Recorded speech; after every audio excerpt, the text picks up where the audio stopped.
I'm Alex. And I'm Teddy. And I'm Spencer. And we are The Button Mappers. Hey, the Button Mappers.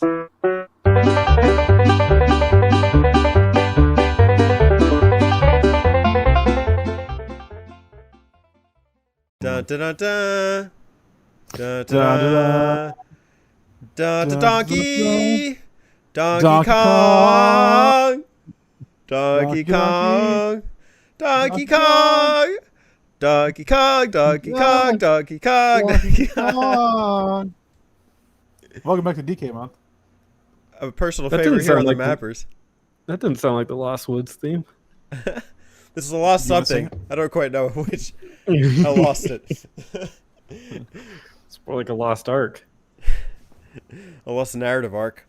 From Zelda, because we're talking about the Zelda timeline, part 3. Or just one game from the timeline. That's right. One game to rule them all. One game to find them. You're on your own, buddy. One game to keep them all. Okay. And in the darkness, find them. Do you guys have a link to which game we're playing? I sent it to you in the past. Oh, yeah, back then? Let me see if I can find it. Back in my day, I sent you a link.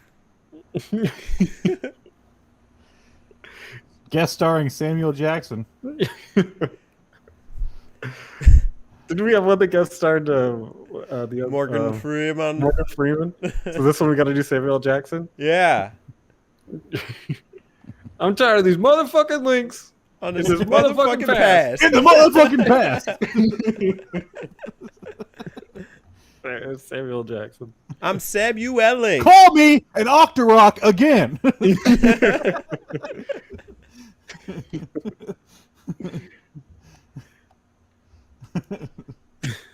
Alex, can you introduce the map out as Samuel?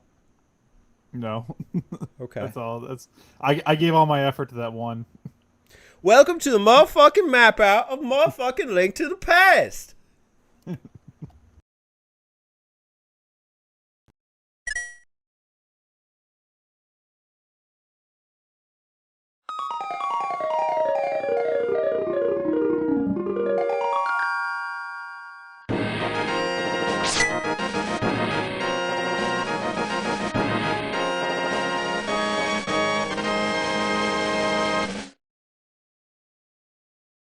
That's the best I got. This is one tasty red potion. Oh yeah, that's a good Pulp Fiction reference. There you go. A little obscure. A little obscure. Little obscure movie called Pulp Fiction. May have heard of it. It's a little hidden gem in our little film community we got here. They call me a hipster. I like Quentin Tarantino. Kind of hip. I go to Starbucks. They call me a hipster. You know, I take a lot of pride in that. They call me a hipster. Speaking of hipsters, man, oh my god, what the fuck? The first thing I want to say before we even start this map out is why did they use like punk emo Link for this game? He has like pink hair and he looks like he listens to Linkin Park. Have you seen my homeboy praying? He like goes momentarily bald when he holds up the book. He's a skinhead in the game. He's got skin in the game.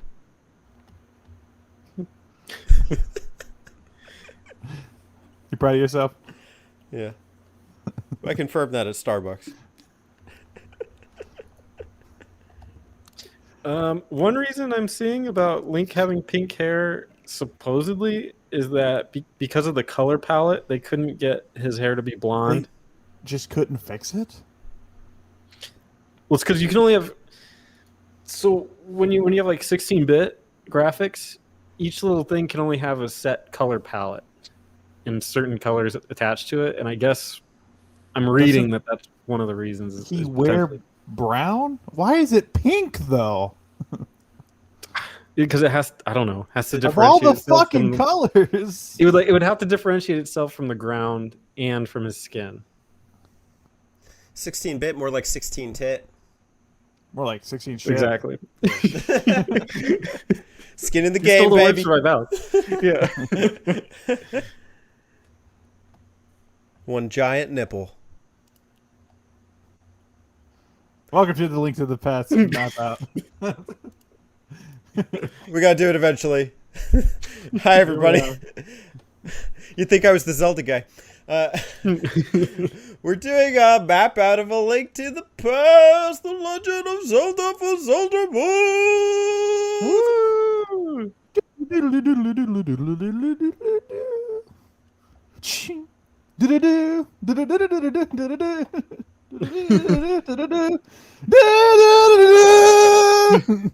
you put that over the actual gameplay footage?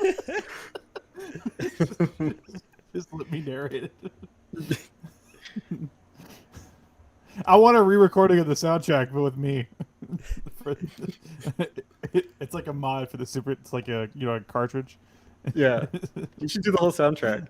Yeah, the whole thing. while Spencer and I map out the game, I'll be the boss guy. Spencer will be the dungeon guy, and you're the music guy. I'm gonna forget half the songs.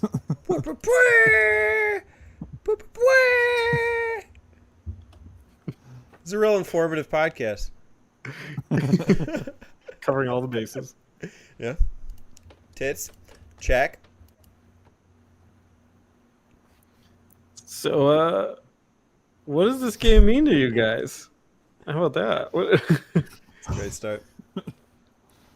It's my also. I'll start it. It's my first Zelda, and probably the first game I ever spent time like solo beating alone. Like, well, with my brother, but the first game I ever got a chance to like beat from beginning to end. That was worth it. I mean, I'm sure I played like some crap games or whatever, but I got Super Mario World when I first got a Super Nintendo, and I got a lot of help from like my sister. I was only 5, and then eventually my and I've told the story already, but sister's boyfriend gave me this game. And me and my brother just sink our teeth into it and adored it for at least like a couple months, maybe even a year. So this game is pretty important to my childhood. Let's get over, Spencer. We're in the same boat, buddy. This was my first Zelda game. And yeah, at the time I played a lot of like platformers, arcade style games, fighting games, racing games. This is my first like adventure game, per se. Something that really like. I had to sit down and focus on. Took me more than, a few days to get through. And yeah, it's pretty important to me. Enough so that whenever they did the follow up to this game on 3DS, it's like my favorite Zelda game, or one of my favorite Zelda games. But it's a game that I remember. I was fairly young. I remember having a hard time getting through it because I was so young and I was used to just playing games where you jump and collect coins and race cars and stuff. So. It was a new concept to me when I first played this game. Thanks for sharing, Alex. So I first played Link to the Past on the Game Boy Advance. I don't have exact recollection of when. I never owned a Super Nintendo, so for me the Game Boy Advance was like an opportunity to vicariously re-experience a lot of these classic 8 and 16-bit games I never played. Although I didn't play many, I did kind of cherish my time with Link to the Past. I resonated more with Donkey Kong Country, or vice versa. Donkey Kong Country resonated more with me on the Game Boy Advance. But I still appreciated Link to the Past when I played it. It was a much different experience than the other Zeldas I had played before. Although I will say I've had more affection for other 2D Zelda games, even from earlier generations, from the Game Boy Color, the Oracle of Ages. Link's Awakening is another one I didn't beat, but I had interest in it. The Oracle games were just kind of like games I played like on off, and I'd finish them multiple times. Link to the Past always kind of stuck out to me for its challenge, and also kind of just like the chip tune sounds and kind of just this darker undertone, like from the very beginning of the game. Your uncle, he's like passed out in the dungeon, and it's a darker tone than a lot than you might expect from 2D Zeldas. But I did manage to play it and clear it years later. My first time finishing a playthrough of Link to the Past was 2019. I then went ahead to play it for this map out, and then I did a speed run of it on our Twitch channel, the Button Mappers Twitch, which viewers can go subscribe to. A link will be in the description below, where we are all pooling to split up live streams. So, yeah. I'm sorry, Teddy, but did you say donkey? I missed that part. Because Oh wait, I did say over- donkey. because over on Spotify, along with the Button Mappers podcast, which is available on Spotify, you could listen to the entire Shrek soundtrack. Just stop And there. also we're on Oh, okay. Apple Podcast and Discord or whatever. I don't know. We're on everything. Okay. Podbucket and everything. I don't know. We're probably on like TikTok now. Spencer got TikTok for us. He's doing TikTok videos. Yeah. Also, make sure you wield your master sword and stab the subscribe button. Also, the like button, and comment below on the map of A Link to the Past, which is vast and beautiful, and we're about to tear into it. You gotta tell people to stab like a little bit more like vigorously. Stab! Like I want you to fucking stab that subscribe button want you to right stab fucking it. now. Like Get in there, stab it! like the goddamn future of Hyrule depended on it. Hyrule is about to fucking sink if you don't stab subscribe right fucking now. If you don't stab that subscribe button right now, You. Yeah. You. If you haven't stabbed that subscribe button, I'm gonna fucking come out of the computer and beat your ass. yeah, Oh, you, shit. you with the face. Hey, that's you, face guy. I see you. See you with your face. With your face looking all facey right there. Yeah. Hey, fix your face. And while you're at it, subscribe to the Button Mappers. Yeah, subscribe to it. Aren't we a delightful bunch? The chipperest. What'd you guys name your character? The first time? When I don't care. Pick one. Pink. It's pink. Pink. That's Link. fitting because of the hair. Link. Oh, that's fitting because his name's Link. I went with a Button Mapper classic. Donkey. So that every time somebody said my name, I read it as if they were saying Donkey. It was all caps. Yes, it was all caps, so it made every interaction a lot more a lot funnier. So they put a lot of extra emphasis on the donkey. Donkey. So like, what was the best conversation you had that somebody called you donkey? Oh, I don't know. I loved all of the ones after you would finish the Dungeons with the Maidens because it was like every one of them they would give you like an important piece of lore or detail, but they would be like, "Donkey, do you understand?"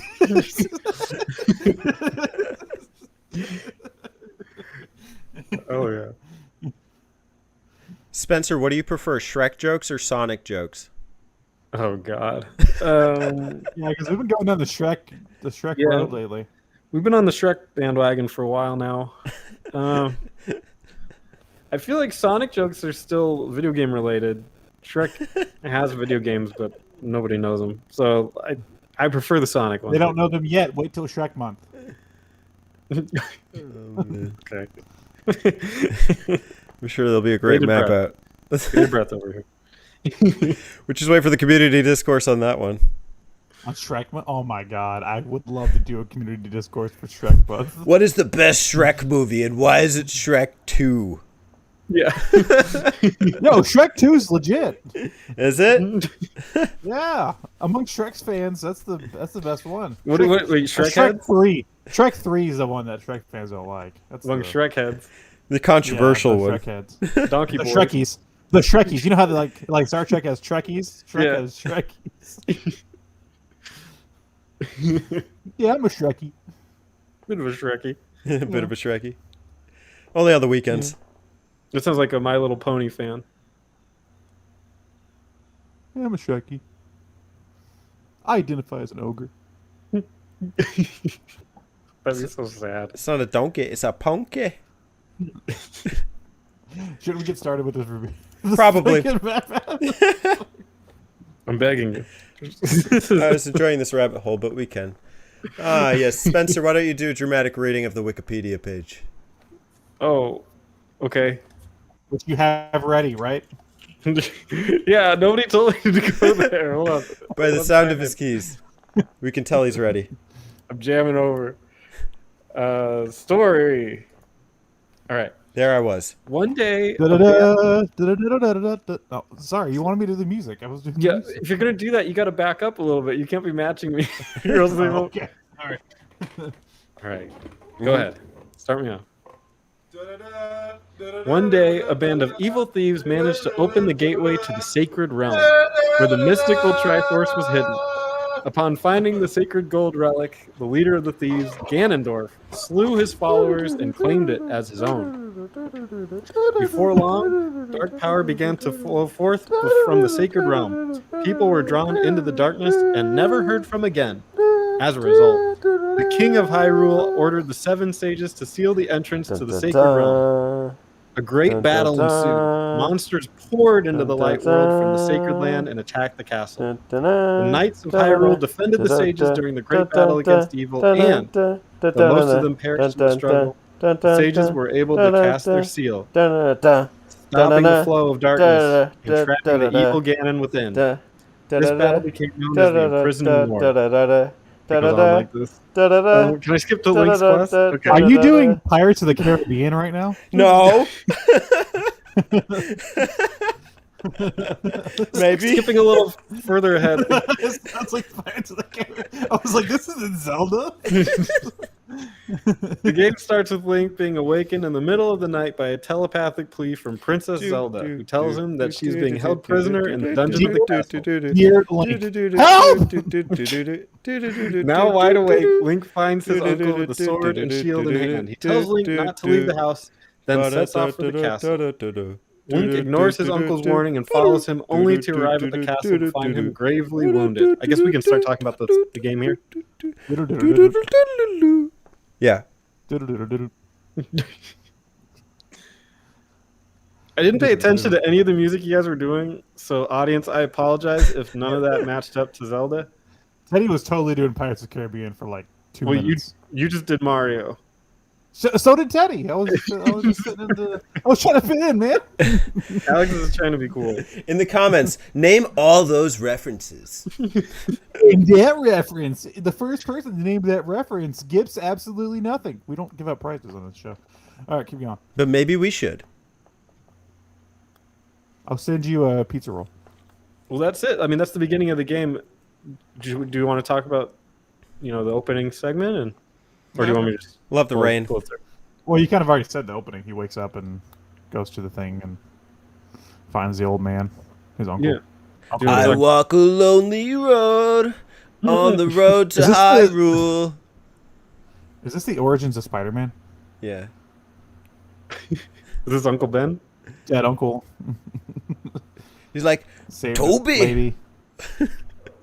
Toby, you must go fulfill the prophecy, but stay in your bed. There are goblins, right? And ghosts. Ghosts and goblins. Yeah, Ghosts and Goblins. Super Nintendo. We're never gonna finish this map out. Are we even going to start it? We could be serious. We could do this. We got this. We got this. Come on, focus. So this would be the castle, and we're going underground and going to explore a little bit to get to the. We haven't even really started the game, really, but this kind of teaches us a couple things. We get the boomerang, and what do you guys think of the opening castle segment? Okay, so this is a fun one, right? It's just like the whole kind of like aesthetic to the game. So like the castle's dark, and this is like when the knights are a bit more friendly to you, like, or not friendly, but you can actually talk to them before they start attacking you. I like that it's kind of hidden. You have to go find it under like a shrubbery. It's like we're playing Monty Python. No, it's pretty cool though. Favorite game. And, yeah. Oh wait, you can't even chop it because you don't have the sword. You have the lantern though. I think you could pick it up or something and Yeah, you just pluck it. just plop it up. You fall down the sewers, pile of shit, and then you find your uncle. And so I mean, in terms of narrative, it does. It's very it's slight on the amount of text that's told to you. It's just, Link, I've fallen and I failed in my quest. Here's my sword and shield. Go get him, buddy. Link, I've fallen and I can't get up. This life alert. Link, I've been pressing this button for hours and you haven't come here. Link, help. That's how we woke up. You go see your uncle. You press the text dialogue. What does he say? Help! But I mean, I do think it's cool. Like, it kind of insinuates this idea of death and passing. And so, I mean, I thought, you don't really get a chance to know the uncle. So, like, I don't know if it really hits in a significant way that maybe later Zelda games might, where you kind of lose important figures, but it still sets the stage pretty nicely. It also sets the stage nicely as far as Spencer was alluding to, with this kind of idea of like introductory dungeon with several layers to it. There's not exactly bosses here, but right before you save Zelda, you get kind of an intro to this idea with like the wrecking ball swinging guy. And you get a boss key right before it. You get in the dungeon, you save her, then you get the boomerang. Or no, you get it a little before that, but still. And so even though this doesn't really count as a dungeon, it's actually like a really cool intro to the exploration and the adventure and the combat in the game. Well, yeah, this was the first time a Zelda game had done this. I mean, the 2 previous games, Zelda 1, you just walk into a cave and an old dude's like, here, take this. And Zelda 2, it starts up and you're just like, Zelda's fucked. Go save her. She's like sleeping or whatever. This is the first game to really have like an introduction sequence. So that's pretty cool. I do remember liking that, that I found like the entrance to the sewers, and you pull the thing and it's like a secret entrance, and I remember being like, oh, like anything could be anywhere. That was a big moment whenever I was a kid. Yeah. How'd you feel, Spence? Yeah, it's a cool introductory segment. I mean, to me, it seems unnecessary because there's already the first dungeon is pretty introductory to a dungeon. Yeah. But it's fun. You need a reason that you saved the princess and all that stuff. So, I guess I'm saving the princess. Hey. Yeah, but it's like I think it just kind of it almost serves like a microcosm for the game in itself. So that's kind of interesting. Like, you're saving the princess, and here's your quest to do it, and here's a dungeon. It's almost like a miniature version of the entire game, what it should be. So, and he dies at the worst time. He says, "Zelda's your mother." Yeah, yikes. Zelda's like. What if he was gonna say, like, he was like, Zelda's a bitch. That'd be great. He's just like mistaken in his last. My ankle here at Uncle. He didn't know what he was saying. Yeah. Yeah, it's okay.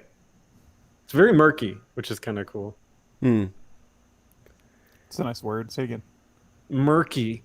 Ooh, thank you. Yeah. How do you want to tackle this going forward? Because we have dungeons and we have little landmarks if you want to hit those. I got you. All right, so walking your way out the castle, Link in hand, boomerang, and it's okay. And I'm Linkle. Link and Zelda. She is the maid. Okay, so you hop on out of the sanctuary. That's where you wind up if you take the path out of the castle, if I'm not mistaken. And in order to progress to the first dungeon, you actually have to head over to a little famous town. A lot of autographs being signed there in the Zelda universe. It's Kakariko. Is it Kakariko or Kakariko? What do you guys say? I say Kakariko. Anybody that says Kakariko, I think, is a sociopath. Oh. Kakariko. Justified. Yeah. Got it. Let me just sharpen my knife right here. So, a lot to see, a lot to do in this town. What have you guys done and seen in Kakariko Village? My time in Kakariko Village. I hit a chicken.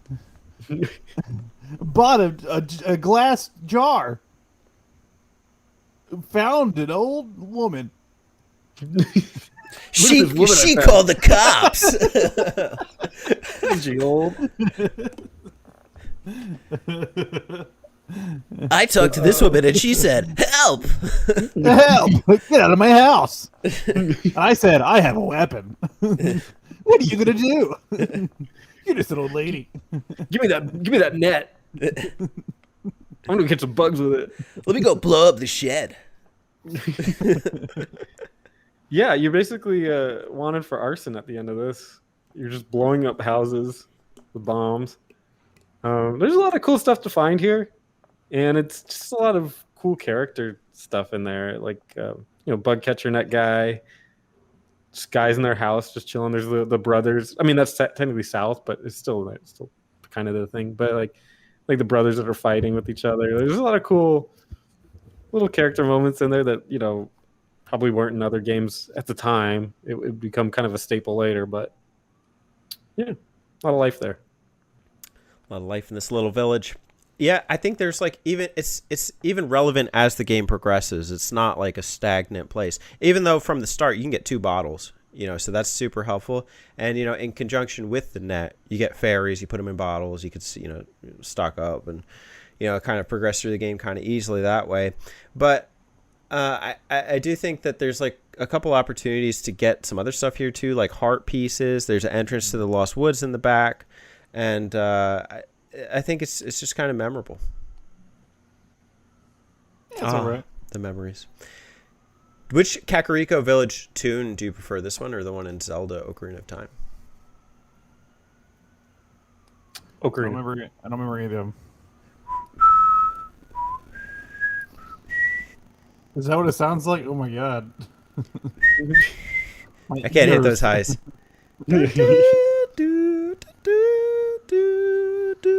They're like, should we hire somebody to orchestrate this music? And Miyamoto's like, I'm just gonna whistle it. Yeah, he's like, let's hire this teenager. Yeah, he's got a recorder. He's got a harmonica. That's a harmonica? Yeah. Okay.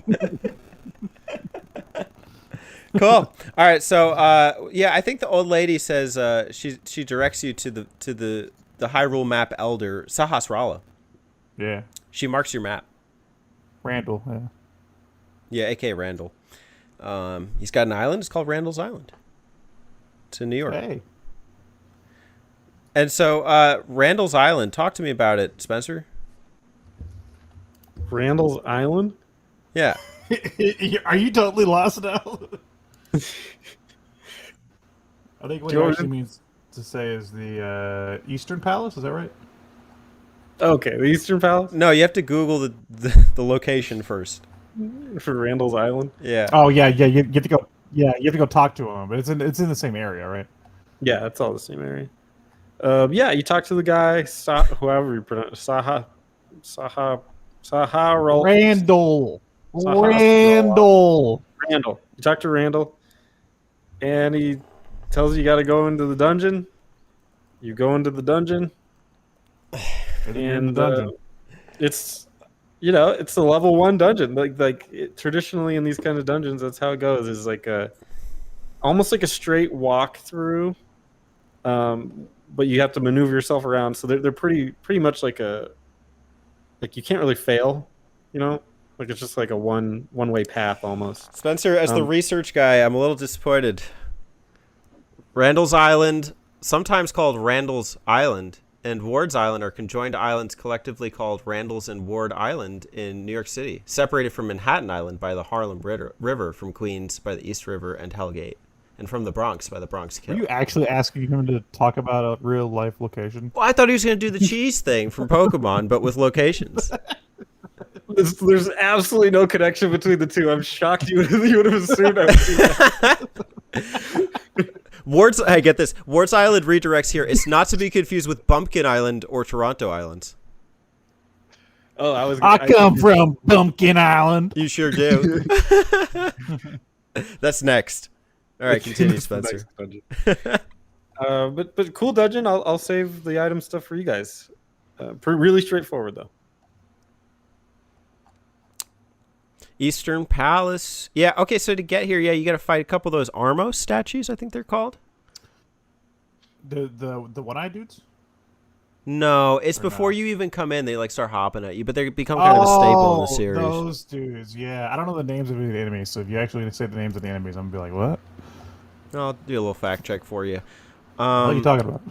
What you talk about was the other Armos. Okay. Yeah, almost like- Couple of the things I remember from the Eastern Palace, is that what it's called? Are, well, obviously you get the bow and arrow, so like that becomes a staple. But I think just even like little aesthetic things, like when you kind of walk in and like the cannonballs are firing at you, and you have to kind of maneuver around them. You know, you don't have to do too much navigating around that bit, but it's you know, kind of like an interesting like adventure kind of dodge 'em up thing. So I enjoy that. The skeletons are, you know, kind of interesting creatures because it's not just like simple like hack and slash them, because they kind of jump back and sometimes their heads pop out and they start floating around you. So there's like some interesting combat here. The Cyclops dudes, for some reason, and you know, and I should have known this because I've played Zelda games before, and I make fun of Zelda games and other Nintendo games for being very obvious on like, here's the weak point. I forgot you have to shoot the dudes with the arrows. So like I was like whacking them in the eye, the green ones, and then I got to the first room with two of the red guys, and I was like, I can't kill it. I was like, oh yeah, I have to shoot it in the eye. But I was just like, I had that moment of like, what do I do? Hey, I didn't know this. Those pink things that bounce around the walls, those are called anti-fairies. And you can use the magic powder on them, and they turn into actual fairies. What? I didn't know that. Did you know fact? And now you know. The more you know. Zelda Facts with Spencer. Yeah, this dungeon has pretty much everything. It's got like a room that's... It's got balls. You mentioned the cannonball room, but this one's got even a square room with them all shooting around. It gives you like that bullet hell. Because this game has some of that in it too. And then it's just got straight up combat, and then it's got the arrow stuff. I mean, it teaches you just about everything you need. Yo, let me simplify this for the kids. What Spencer's trying to say is, yo, this game got balls. Thank you. Facts. So how do you guys like the bow? I mean, it shoots. I don't know what you're saying about it. Here, Alex, I got you. This is what you guys say, all right? It's all right. Okay. It's alright. It's all right. YOLO. YOLO. You only bow once. I think it can be kind No of... bow. Yo, bow. I think it'd be kind of frustrating sometimes. And I don't know if there's anything you can do about it, but it's so narrow and its hitbox is kind of precise. Yeah. So, I only use it when I need to. yeah, same. Yeah. There's an item. I mean, there's the best item in this game. There is one, and we're not there yet. So We'll see what it is. We'll see if we agree. yeah, we'll see. One thing I might have liked from the bow is if you could prep the arrow and just hold down the button and then release. Mm-hmm. Yeah. Ooh, and get like Yeah, different like natural. different ranges out of it and different damage. Yeah. That'd be cool. But sadly, Super you Nintendo. don't.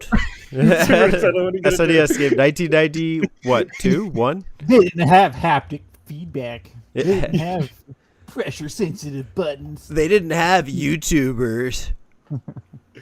Yeah. They tried their best.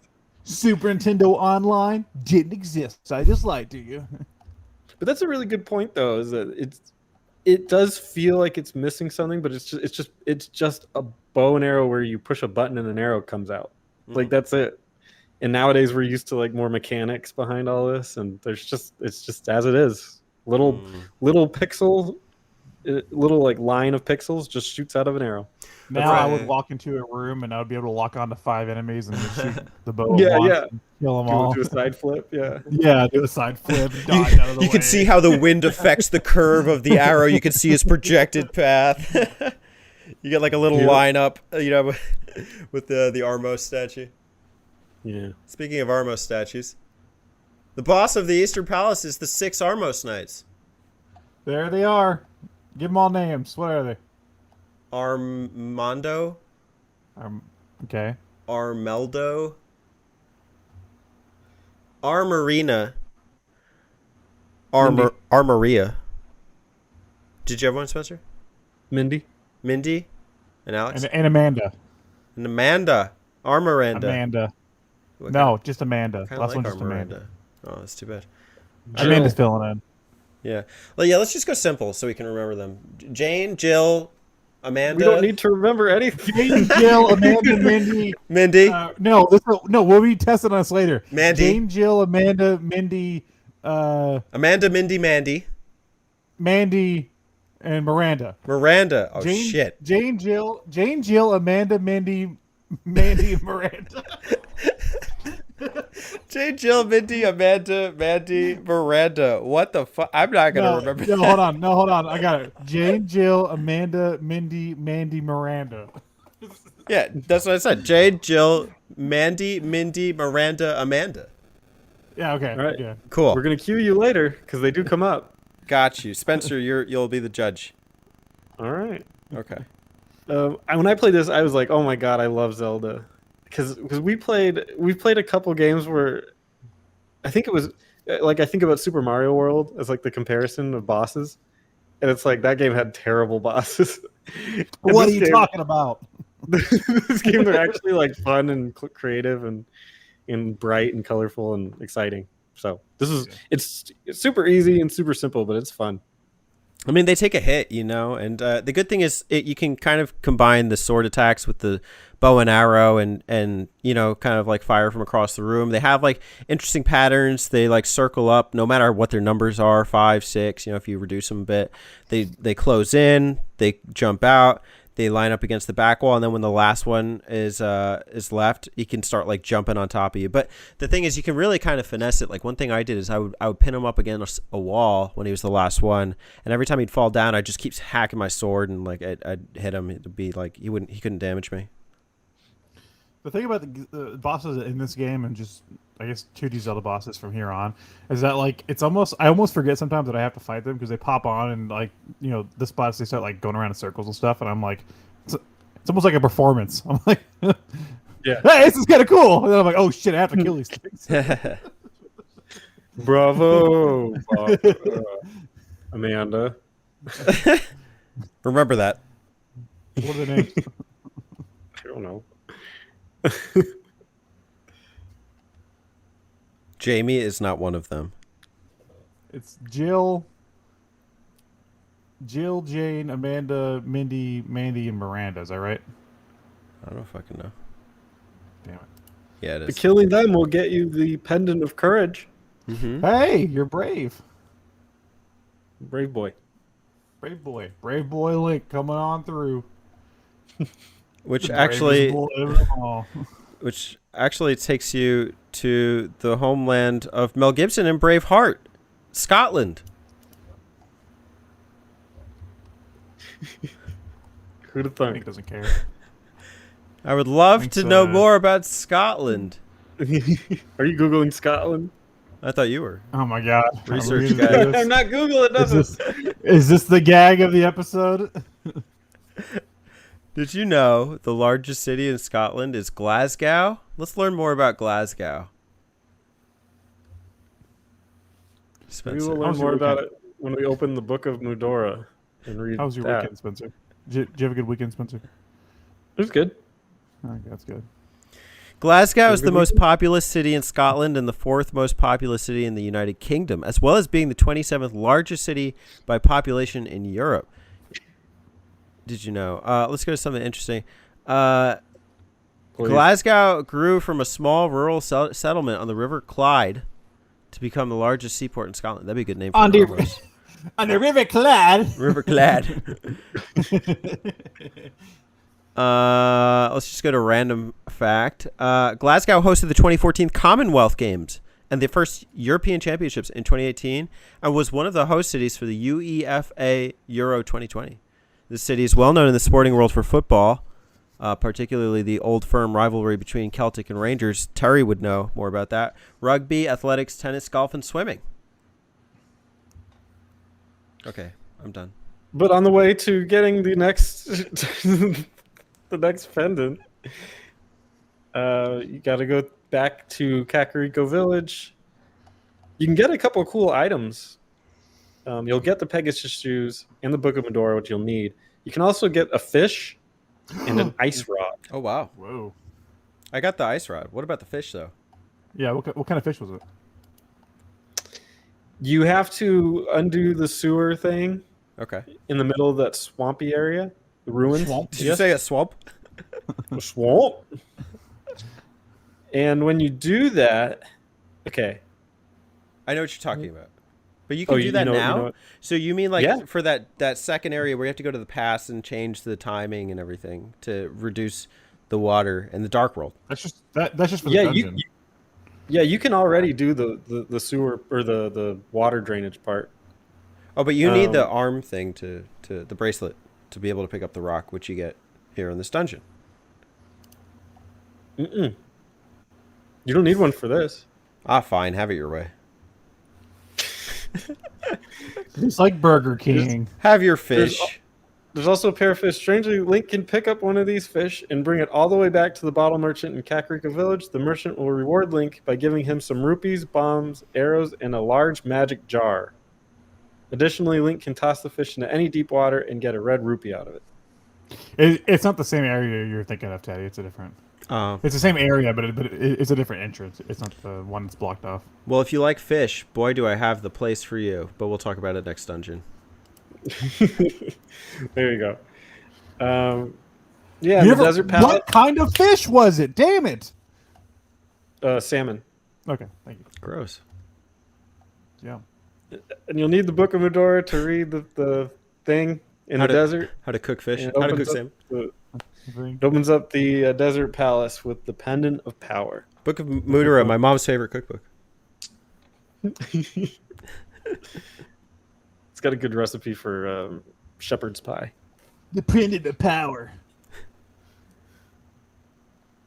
That's all I wanted to say. Are you guys ready to move on to Printed the with desert- power? the Pendant of Power. Pendant to pow? What? The Pendant of Power. Oh. Okay. The Pendant of Power. I thought you were speaking like goo goo gaga. Pendant to pow. The Pendant of Power. Pendant to pow. Are you guys ready to move on to the Desert Palace? I'm not waiting to move on. I just said we're at the desert palace. Let's move I on wasn't- from the desert wasn't- palace. Listening. Alex wasn't listening. Alex was listening.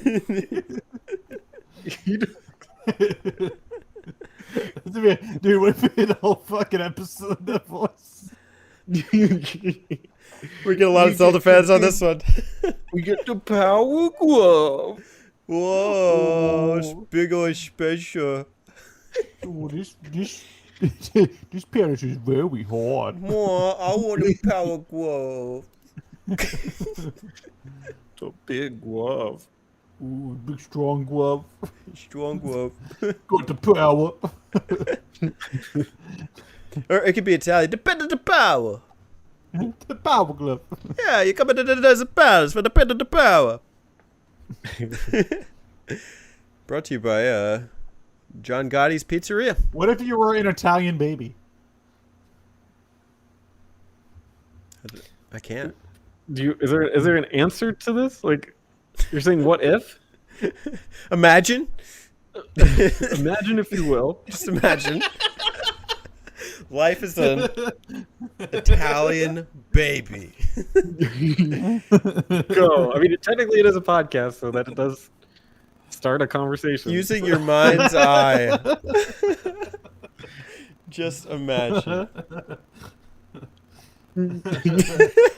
I said, you want to talk about the desert palace? He says, "You're an Italian baby. Go." Like, I don't know how to rebound. You're an Italian baby. Okay, guys, and next we're going to the desert palace. What do you guys have to say about the desert palace? Imagine Italian baby. Imagine you're an Italian baby. Shout outs to Faberlon. So, desert palace, Italian babies. Italian baby. Okay. Man. Yeah. All right. So you have to go to a library to open this one, because you need the Book of Mudra, and then you hold up the Book of Mudra to translate the ancient text. They let you in. A couple things I That's not how it remember. works. Oh, you want it? No, sorry. I mean, like in game, like that's not how books work. Like, you just hold up a book. Like the translate, you have to like read the I book. think we're to understand that he's matching up the symbols with the whatever. Is he he's- okay? I was just like, that's not how books work. Right. Yeah. It's technically not, but He was holding it Well, to the sun to see if he could get the best light. And he just held it yeah, I there. can only see it from that point. Oh, Okay. no, you know what he did? Oh, it said make a wish, right? What did you guys wish for? I wish I was an Italian baby. I wish I was an Italian baby. Spencer? Hey, who left this baby over here? Spencer, your voice has changed. Wow. Well, I wish for the pendant of power, Oh, as Link would. right. My character's name was Link, That makes sense then. That's not true. Pink or Donkey. Imagine a pink donkey. Alright, Imagine if you were a pink donkey. just imagine, if you will, for a second. You, yes, you with the face. We're the pink donkey. You with the face. Hey, you. Pink face. So you donkey. translate the thing, and the thing happens, and you go. Yeah, basically. Yeah, It's riveting. there we are. There we were. Okay, this is your typical desert level. A lot of sand, sand, sandworms. Just your run-of-the-mill desert Just your level. typical Everyday desert level. typical desert level. You know, a lot of sand, Sandworm. sandworms. Yellow palette color. Mm-hmm. BMO statues. You got some sprouting plants. I don't know what half these monsters are called. A red devil ant? What the hell? A devil ant, maybe. You got like those things that pop out of the ground. This one's interesting because you like go in and out of the dungeon in order to progress. But you go out through different exits, and sometimes there'll be rocks blocking your way. Sometimes you get rock blocked. Yeah, I thought that was interesting. It's a relatively small one, and the main item's not that exciting. It's just the power bracelet. But is there something else you get here? Mm-hmm. So I don't know. This one has kind of an interesting feel to it, kind of like that more like antiquated architecture feel. There's parts where like the floor kind of hop out at you. What do you guys think about it? It reminds me of when I was like my first day of high school, and I got my schedule, and they were like, "You have to take this business class, but it's in the technical school next door, so that's not related to our school." I was like, "Oh, huh." So then, like, I had to walk out of the school and walk into another school. So this doesn't make me feel. I was like, "Am I supposed to be going over here?" Your tech class is in another castle. Yes. Yeah, I agree. I like that because it makes it seem like there was like a world here before, and that they would like travel between it. I don't know if they were like they totally went for that, but it is cool that it's like split up, and there's other dungeons that'll do that later. But yeah, it's neat that you have to leave. You can get a heart piece outside of it, which is like those little rewards you can get for doing a little exploring when you least expect. Is nice to see. Mm-hmm. And I think getting the power glove right now is really exciting because there's a lot of places you walk by that has those rocks that you can't pick up. Mm-hmm. Yeah. Also, if like there were agree. some pots that you were like picking up before and you were like breaking a sweat, now you could just like pick them up with relative ease. Yeah, his stamina bar doesn't go down at all. when he Right. picks up the new. Smoking pot. Yo, fuck those tiles that fly at you. I just want to say fuck those tiles. Whoever invented those tiles, your mom's a bitch. Oh shit. Oh shit! You know what those tiles made me realize is that this game doesn't have a block system, like a block. Yeah. Button. It has a shield that you're holding, but you don't actually block Dude. stuff unless the game I was wants you gonna to. ask, am I missing something about how to No, use the Link- shield? Mm-mm. Yeah, fucking Link's Awakening has a block system. What the fuck can I block the fucking tiles flying at me? I hate this. I have to run. Kind of made sense when I had the little shield, but when you get that big shield, it's like covering like 90% of your body, and you're still getting hit by those damn tiles. It's like, Oh why do my I have a God. shield? Yeah, what's the point? My strategy with the tiles was just like run like a madman. Yeah, that's Yeah. what I did too. I was like, go, go, go. It's like I'm gonna go all over all corners of the room. I'm gonna retrace my steps, do the L formation. Like I had a whole system Yeah. for it. And they actually usually made a skull shape on the floor with the missing tiles. That's pretty fucking. Yeah, metal. Link just basically turns into a crackhead when the tiles start flying. Just like running around the room like, It's all that pot. you're gonna get me. Link's been smoking too much dope. It sounds like my cats when I try to vacuum my apartment. Gotta get the fuck out of here! I also don't like the little laser guys. What are they called? BMOs? BMOs? They're called things with freaking laser beams attached to their heads. Freaking laser beams! Yeah, I don't like those guys either. Okay. They are They're punks. not really like... Yeah, they're not really like... you know, like, I guess they count as like an enemy, but like, you can't really defeat them, and they don't really do anything except for just spin around and shoot lasers. Mm-hmm. Like, the only thing you could do is just avoid it, right? So... Or hide behind certain things, but even that works like Yeah. half the time. I don't know, it just added something that I didn't enjoy in this game. It was like a stealth element. Beams. Hate them. So, We have anything else? Lamolas. What did you fucking call me? A lawn mola. We have Lawn Molas. That's the boss. Oh, is it the centipede? It's the worms. Yeah. It's basically Oh, I didn't Dune. realize it.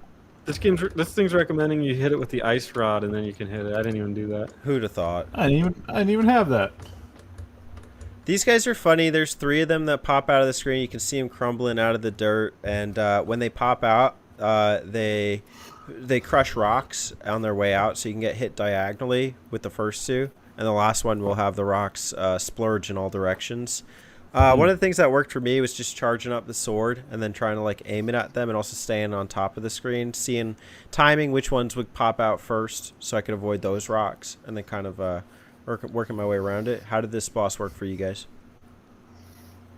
It actually reminded me of in high school when I was attacked by sandworms. I was kidding. No, I basically... I'm trying to think of how I did it. I know I used the chargy spinny move with the sword. That's the Spin that's attack. Actual. No, chargy spinny move is what they called it in the manual. Oh, This chargy spinny move. got some bootleg now, manual. Those rocks when they pop up and stuff like that, those will get you. And that's, or whatever it is, when they go down, whatever the rocks they shoot out. So I believe I died a few times, and I want to say I cheated. Oh, you used the switch and did the reverse? Yeah, I want to say I cheated Okay. for this one. I did that for a couple bosses. Yeah, I'm a cheater. the first time Oh, it's okay. We still love you and accept you. The first time I went through this, and the second, I saved right before the boss rooms, just in case I died, so like I wouldn't have to keep restarting. But I also didn't have like fairies and bottles. I didn't realize that trick. The third time that I played this on stream, I didn't do any save states, but I had understood the bosses pretty well by then. Yeah. Cool boss. I again, I like when the things move around and it's got precision, which this game does a great job with. Like games like Mario and stuff just made me think that I didn't remember, but like the Super Nintendo had the capability for some great boss fights. Mario just didn't have any. So it was fun. With that said, I could probably go the rest of my life without ever playing this temple again. Oh, Consider it deserted. Because it's a desert. You get it? Mhm. Okay, good.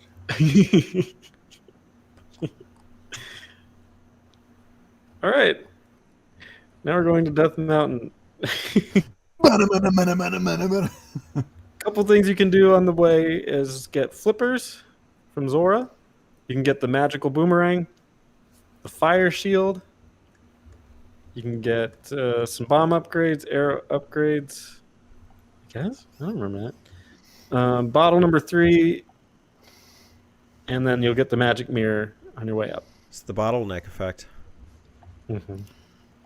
Now Link can brush his hair And with the magic. Gotta make sure my dye doesn't come out before I get to the Linkin Park concert.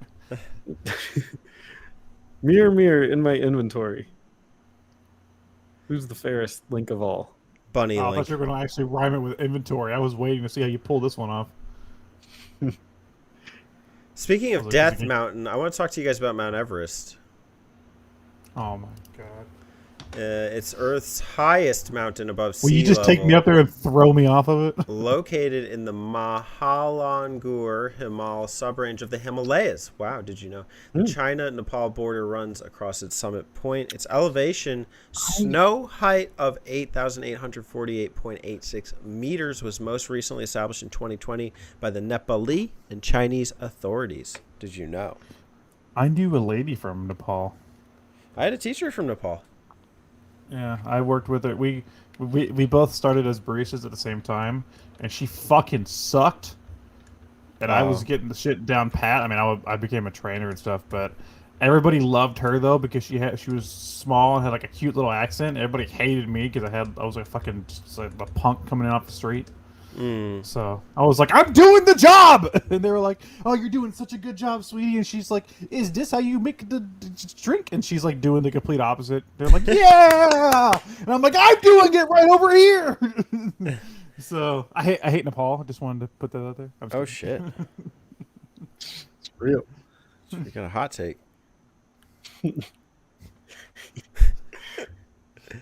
like the Florida saga. Spencer, can you confirm? Oh yeah, Okay, good. Florida Saga. I love the mountain. It's really cool, and I like looking at the. I'm a sucker for backgrounds, and this game has a cool background for it when you get to the top, and you can look down onto Hyrule. It looks really cool, and I like all the twisty caves, and you see places you can't explore yet, but you'll be able to later. Really great world building. fucking love that mountain. Insert Mountain Dew sponsorship message here. Yeah. I didn't feel like making one.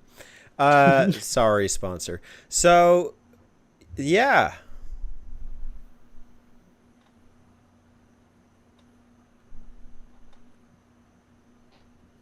All right, the Tower of Hera is the next location, and it's Tower. gonna be our We Pendant of Wisdom. I like this tower, well, it's a tower, I guess, but I like this dungeon because it's multi-layered, like it's got many Yeah. stories, and I like the juxtaposition of falling from one to the other, and it's just really cool to see, and it's a little more complex than the other two, which I appreciate. One useful piece of advice that Sahasrara gives you. Sometimes you can just kind of press the tablets in the dungeon, and he gives you a little tip. This is the first time he tells you can use the mirror to start back at the entrance of the dungeon. I think he says that in this one, but anyways, it's relevant here because this has the blue-red puzzles where you have to hit a switch and it changes which one is raised on the floor, and that can usually block your progression. So it's actually really helpful a couple times to just be able to warp back to the beginning, because like there's higher and lower portions to the dungeon.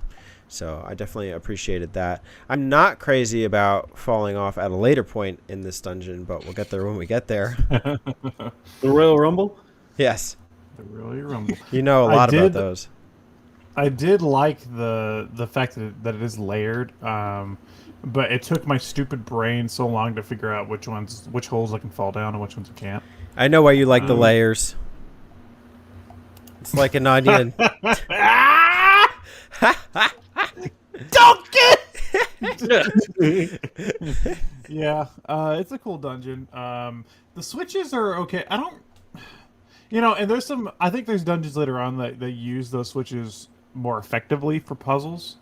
I don't know if there's too many puzzles here. There was more just like a nuisance. It was more just like, damn it, I gotta go hit a button.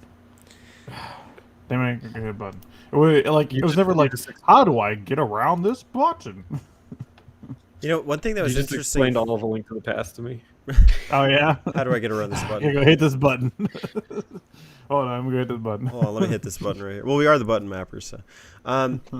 One thing that was interesting to me, maybe it wasn't just here, but you guys notice how, like, usually in a Zelda game or any game, like with the boss door, you go right into the boss fight. In this one, there's still like adventuring, like platforming segments. I hesitate to call them platforming. Adventure action segments before the boss, and like this is one of them, like where you use the boss key, and then like there's still a room where you have to adjust the shape of the floor. So like it's almost like giving you bang for your buck or something.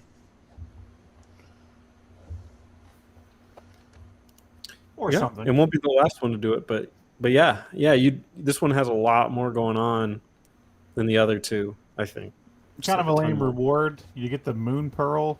Kind of a lame reward. I mean, it makes sense contextually within a story because it lets you stay as Link in the Dark World, but yeah, I wanted something cool, man. I want a fucking pearl. Give me that like in a cutscene or something.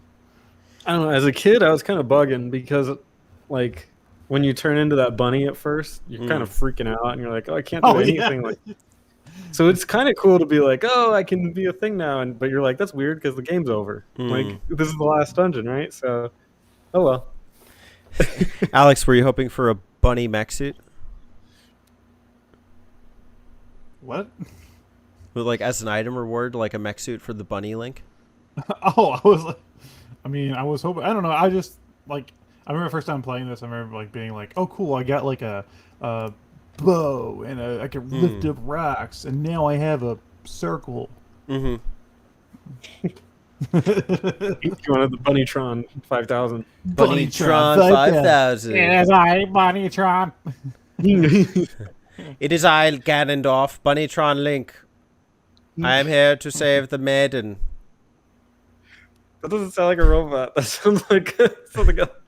It just sounds like an actor. Spock. You'll never save her. Lasers initiate.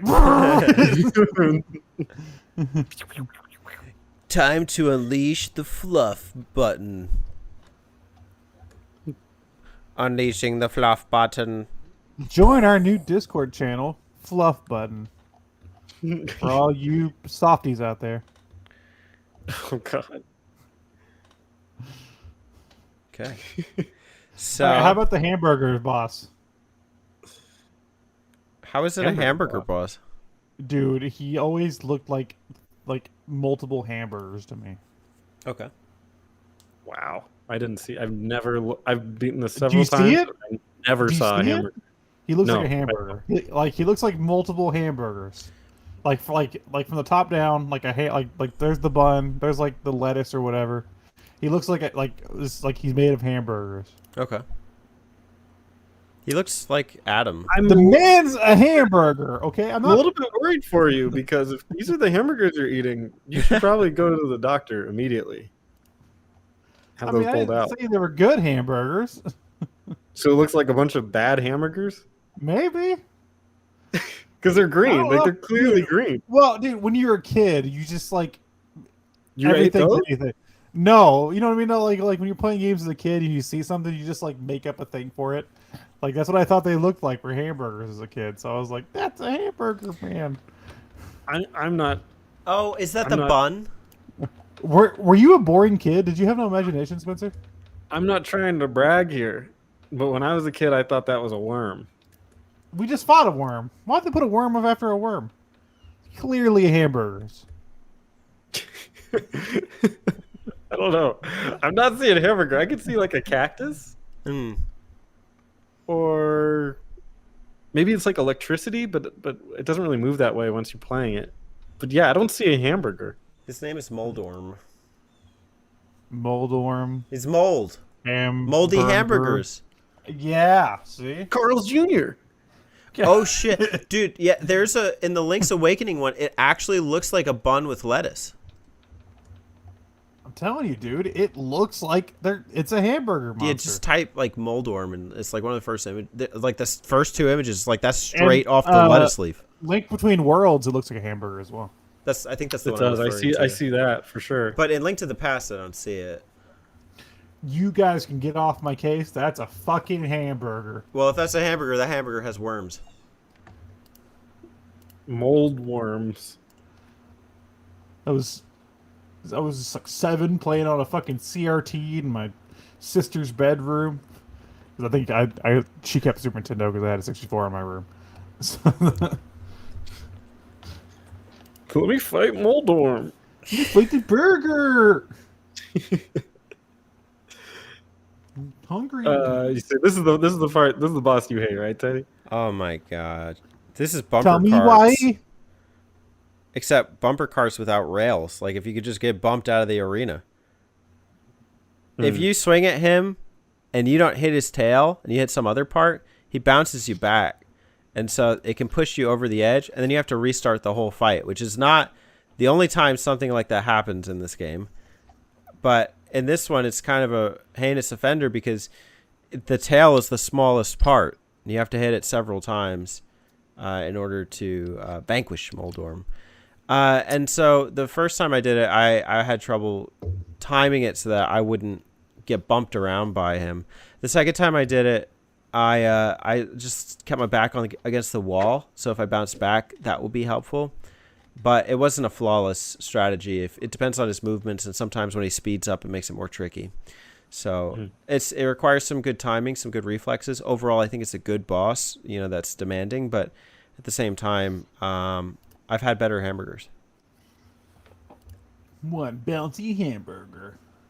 I like this boss fight. I think it's kind of genius that they're able to make a boss that also feels urgent and feels like intimidating, but it also doesn't like necessarily kill you. I mean, it can, but it's just like you don't want to start over. So it's almost like the classic like lives in a platformer or something, but it somehow translated over. I like it. It's genius. Yeah, it actually makes this boss feel a little less stressful to me because it's like, shucks. Okay, I'll try again. Yeah. Shucks, I fail. Oh, shucks. fail. I'll get back knocked down. Knock it Epic up again. fail. You're never gonna knock me down. Kids still say that? Do kids still say epic fail? No. Yeah.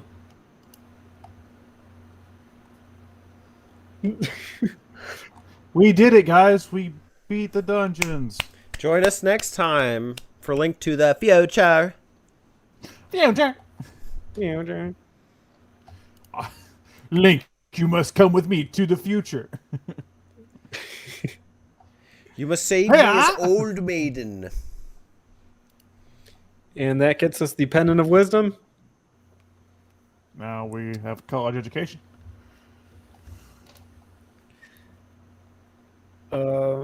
Which means we can get the Master Sword. And a master's degree. All in one place. Stanford, Connecticut. Did you guys know about Stanford, Connecticut? Oh my god. Well, it's funny because Stanford, Connecticut is... Stamford, I was saying it wrong, is a Connecticut city on Long Island Sound. North of downtown, Stamford Museum and Nature Center has exhibits on natural and cultural history in a 1929 mansion. Okay. All right. So we're heading to Stamford, Connecticut, where the Master Sword is placed in its where it is? I've been looking all this time. all roads. I like walking through the Lost Woods, and there's like a bunch of fake Master Swords there. I don't know. As a kid, I thought it was weird. As an adult, I still think it's weird. Did you get lost? Yeah. Nah. So, what were they? Just woods? Yeah, they were just the woods. I was just taking another trek in the woods. Now, I would play this game a lot and just walk around. Sometimes, just like do nothing. So I actually walked to the Master Sword. I don't know how many fucking times before I actually pulled it. So Yeah. I can get to I can get to this area pretty quick. I never played through it again, and I'm never like, well, I've been tricked. It's like I know where to go. Yeah, it's sad because you find it, but you can't grab it. I think I did that in Breath of the Wild. I got to the Master Sword, but I couldn't pull it or something. Yeah, it is cute when you walk into the area though, and all the animals are like skipping across the floor, and Oh, dude, it was epic. it's like magical. As It's a like kid, I was like, "Holy shit, that's Yeah, awesome!" like a that's a Chrono Disney Trigger moment. campfire moment. Yeah. Great So music. you're now too. the hero of time. Congratulations. Ba, ba, ba, ba. Raise your arms, guys. I didn't accept this job. I was forced into it. I didn't want this. Look, Only Ma, I didn't want immediately- to be a donkey. Immediately when you pull it, something's happened. Down at the old sanctuary. Not much of a sanctuary if bad things happen in it. Just throwing that out there. Yeah, more just like a UAry. Well, back The at the princess- UAry. The princess has been captured, and the loyal Oh my sage god! is dead. And Well, The just princess You're dying. the princess in a Zelda game has been captured. and you get You're this fucking you kidding me. missed her by a second. The Yeah. sage is like, "Oh, you just missed Zelda." That sounds a She little just too convenient. She just grabbed her keys. She's heading to Carl's Jr. to get a burger. She's heading with her new hot toy, Aghanim. Well, funny you mention Aghanim, because that's who you'll fight next in the Hyrule Castle Tower. But first, you have to scale it, which, my god, I forgot how long this is. Jesus. It's a tall tower. Yeah, this is Yeah. a bit challenging from what I remember. You know, it's just like a lot of action, Mm-hmm. a lot of knights. The 5 Knights of Columbus.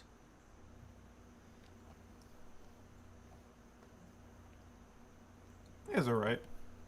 Boomerang is helpful here. Do you remember if there's anything in particular like I remember from this area, but there's not really. There's just knights of all types. Like there's knights with bows, knights with swords, red knights, blue knights, axe You want knights. knights? Come on down to the Hyrule Knights Emporium. We got knights for you. Blue knights, red knights, green knights, yellow knights. We got all the knights. Come on down to Sunday only. Golden Knight. We got gold knights. Come on down and we'll give you a special deal on our premium gold knight.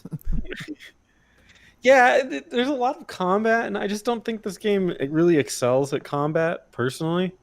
So I know at the time it was probably like inventive and exciting, but its strength to me isn't in the combat. So it's like forcing me through a bunch of rooms of it is it's kind of rough. But it's not the worst thing, but it's just not.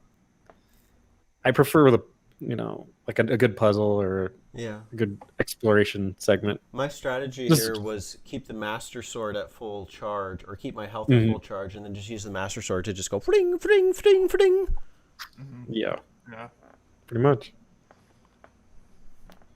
That's how I mastered the sword. Whoa, you're a master. Of the sword. A Master Sword. I am the Master Sword. Fee, is that you? Little Link, little Link. Teddy does a dance around the room.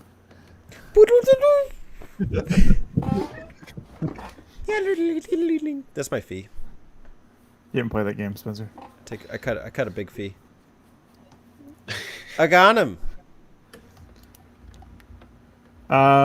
Fuck his electric zap. The electric boogaloo. Yeah. I got him, electric boogaloo. I got him. Got him! Got him. That's what he says every time Yeah, he he has- fires it. With the voice acting version. He has 3 different attacks. He can shoot the bubbles at you, which you can reflect. Shoots the weird spinny Balls. bubbles at you, which you cannot. And then he shoots lightning at you, like Emperor Palpatine from Star Wars. He's like, do it.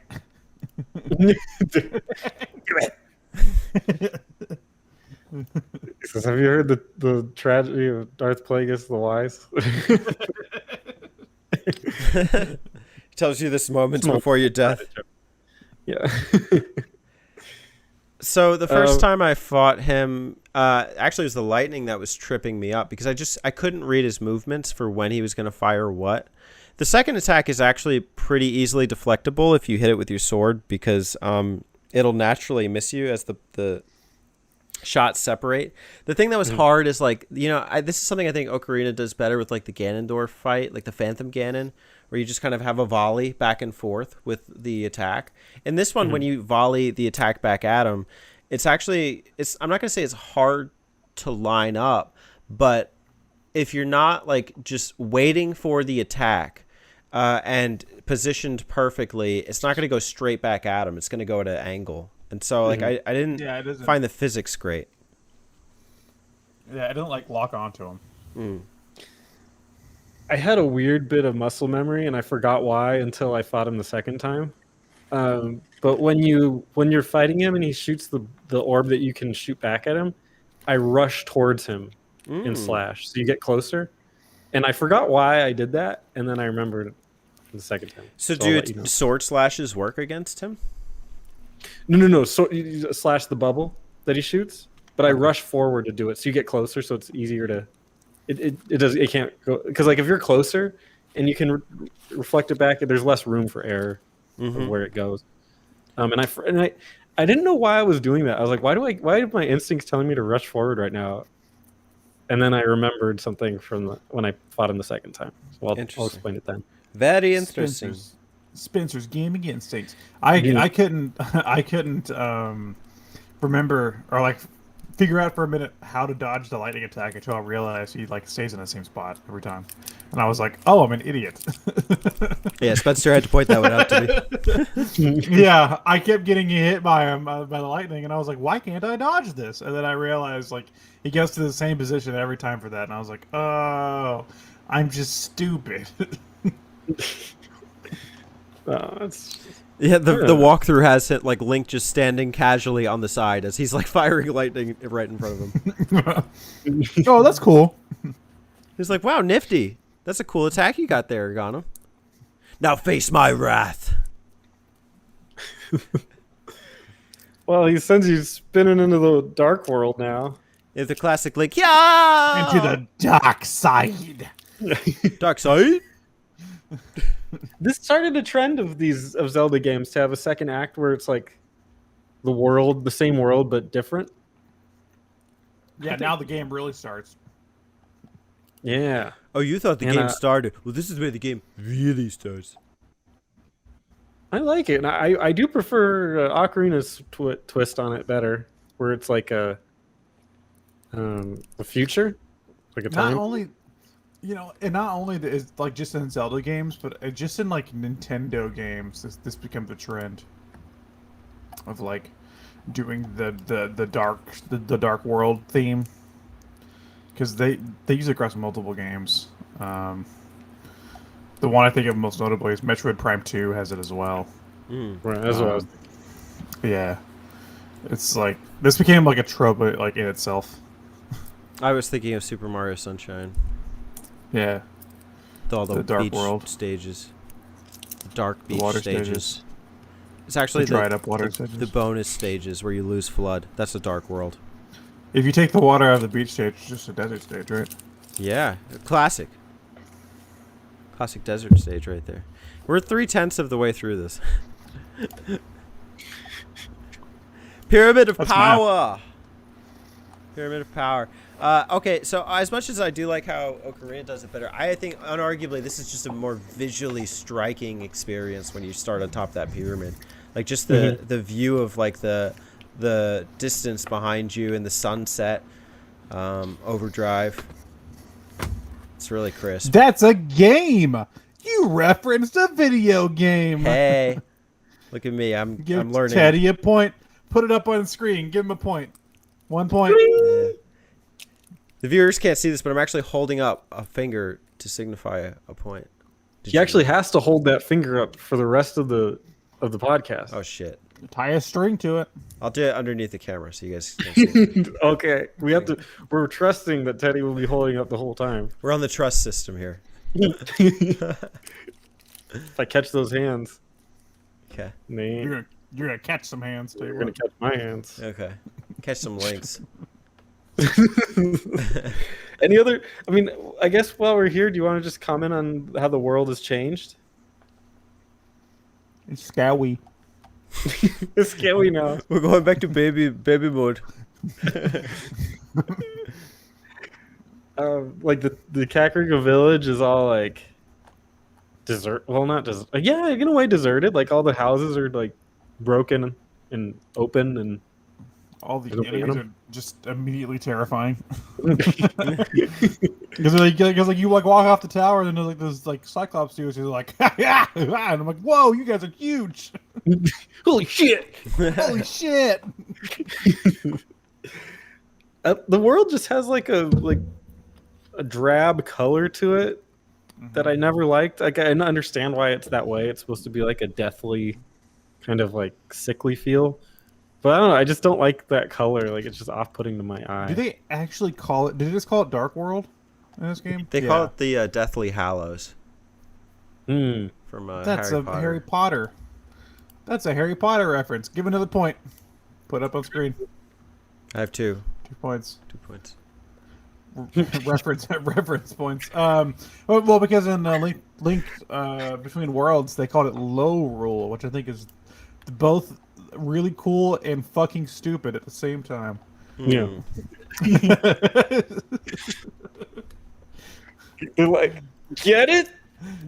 Get it? Because like it's like Low Rule. It's like, okay, that's kind of clever. And then like but I know like Reggie is like, and we called it Low Rule because it's like the lower high rule. Get it? Because high is high, High and is low up. is low is down, and you're in the dark place. It's down. It's like Nintendo. Good old Nintendo. Anyway, Dark World. All right, you ready to head over to the palace? Well, Dark I Palace? was fucking Actually- born ready. Before we do, I do want to head over to the Cosmic Campground, New Mexico, which is the darkest place in the United States, located in the Gila National Forest in New Mexico. I keep forgetting you're doing this joke. I hold keep on. forgetting that you're doing this joke, and then every time you do it, I'm like, what the fuck is he doing? The nearest source of artificial light I is just wanna- more than 40 miles away, making it a must-do for stargazers. Spencer? I just want to compliment you on your pronunciation of Gila. What is it? Gila? Gila. Let me try it again. Located in the Gila National Forest. No, Gila. Oh shit, Gila. But no, it has a Magilla G. Gorilla. What is it? What do you mean it's Oh, it's Gila? a G. It's a G. I know a I saw J gets Magilla the Gorilla. H sound. Oh it's, my it's god. in Spanish. You pronounce it Gila. What other Magilla G Gorilla words for sale. in Spanish get the H sound? In certain contexts, they do. Like what?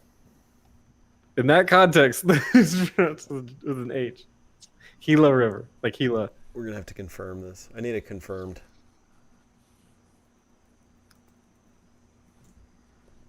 How to pronounce Gila? You guys remember when we pronouncenames.com. used to be a gaming Oh, no. podcast? I remember. Pepper's Farm remembers. Okay. Pepperidge Farm, remember? Spencer's right. Confirmed according to nps.gov. Continue. I only live here. I doubt. Yeah, You're right. that's where he bathes in that river. And That's the only. river. That's their only source of water. Did you know Spencer actually lives in the darkest place in the U.S.? Low rule. Cosmic Campground, New Mexico. Yeah, Cosmic. So before you go to the Dark Palace, you do meet a little friend. Little Wow. friend, little buddy. Kiki. Yeah. Kiki. Diddy Kong. Kiki's delivery service. Kiki, little monkey you meet for some reason. I wonder what. To open the temple. Why is his name Kiki?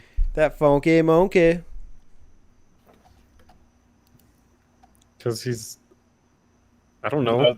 It's because it's like the sound he makes, right? Kiki. That's like the sound like in Japan. That's like what the monkey sound. No, it's because in Zelda there's a lot of keys, so he goes key, key. Those are both good answers. They actually both make sense. Mine, I think mine's actually right.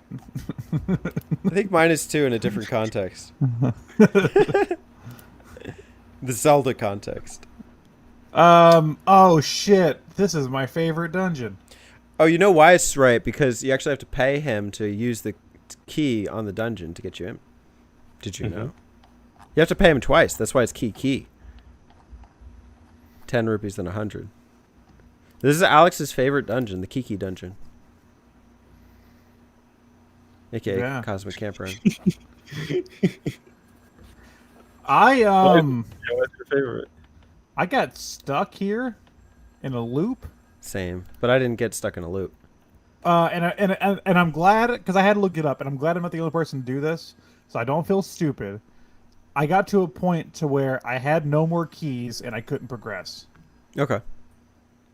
It just got like fucking locked in. Where's that monkey when you need him? Yeah.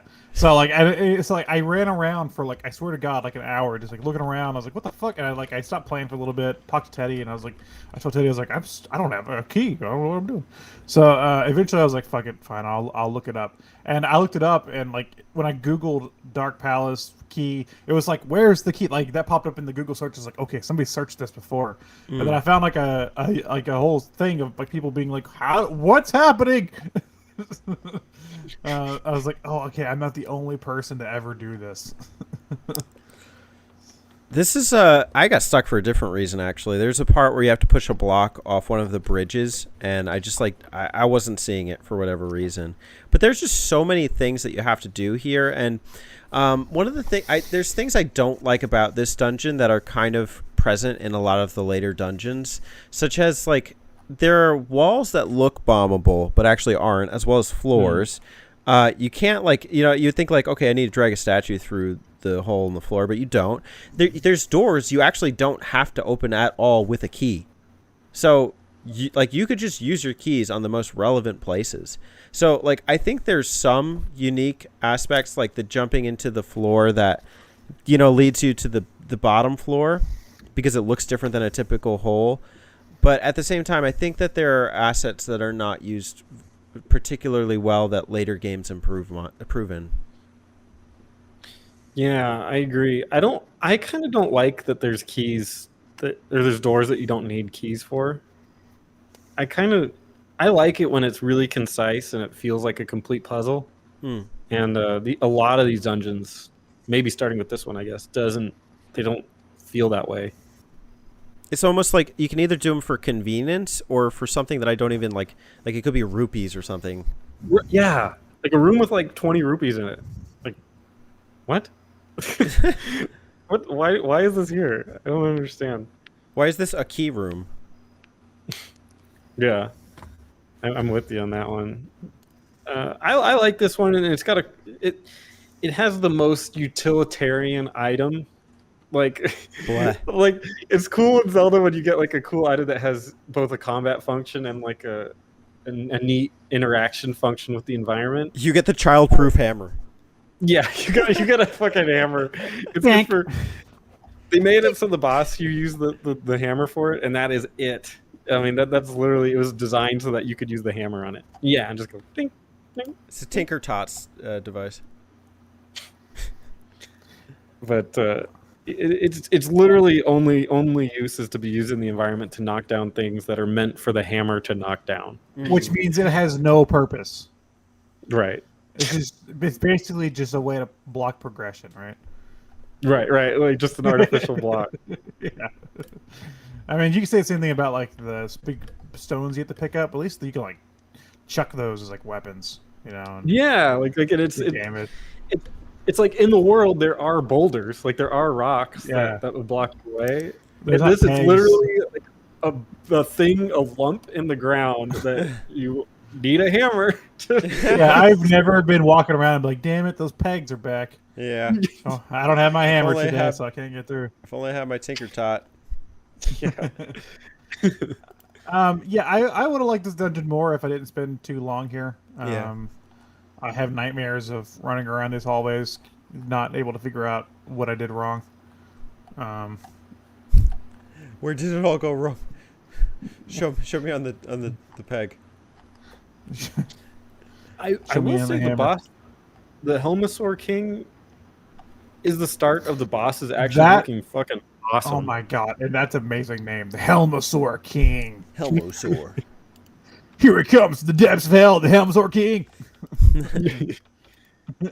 It's easy to forget that the Super Nintendo has some really good like animation capabilities, like that No tail. Genesis, but I'll get to him. Mm. And that tail looks awesome the way it moves and like slicks. It's not the coolest animation in the game, but it's a cool reminder that it can pump out some pretty neat like arcadey visuals. Spencer's like, I don't care about the dungeon, but how about that tail though? How about that tail action? Yeah, baby? If you like Tails, do I have the game for you? Sonic Adventure. We already confirmed this. You can play as Tails. Yeah, I've already confirmed I'm gonna play it. The range of the childproof hammer sucks on that boss, but I still really like the battle. Like, you really gotta whack him. It's like a wacko helm, and just to get the mask off, Majara's mask. And I think, is that it? You just have to get the mask off, or you have to hit him with the sword a couple times. Yeah, you gotta keep whacking him with the sword a little bit. But the main fun of it is whacking the damn mask off, watching it break. Mm-hmm. That's cool, satisfying. Staying out of his range, he doesn't trample on you. Bucking up with a toy hammer in public and whacking somebody's mask off. Face mask, like COVID style. Looks like a squeaky hammer. Do customers not do that to you on a regular basis? In your neck of the knock woods? my mask off. Try to knock my mask off. That's their strategy. Do you wear a mask at work?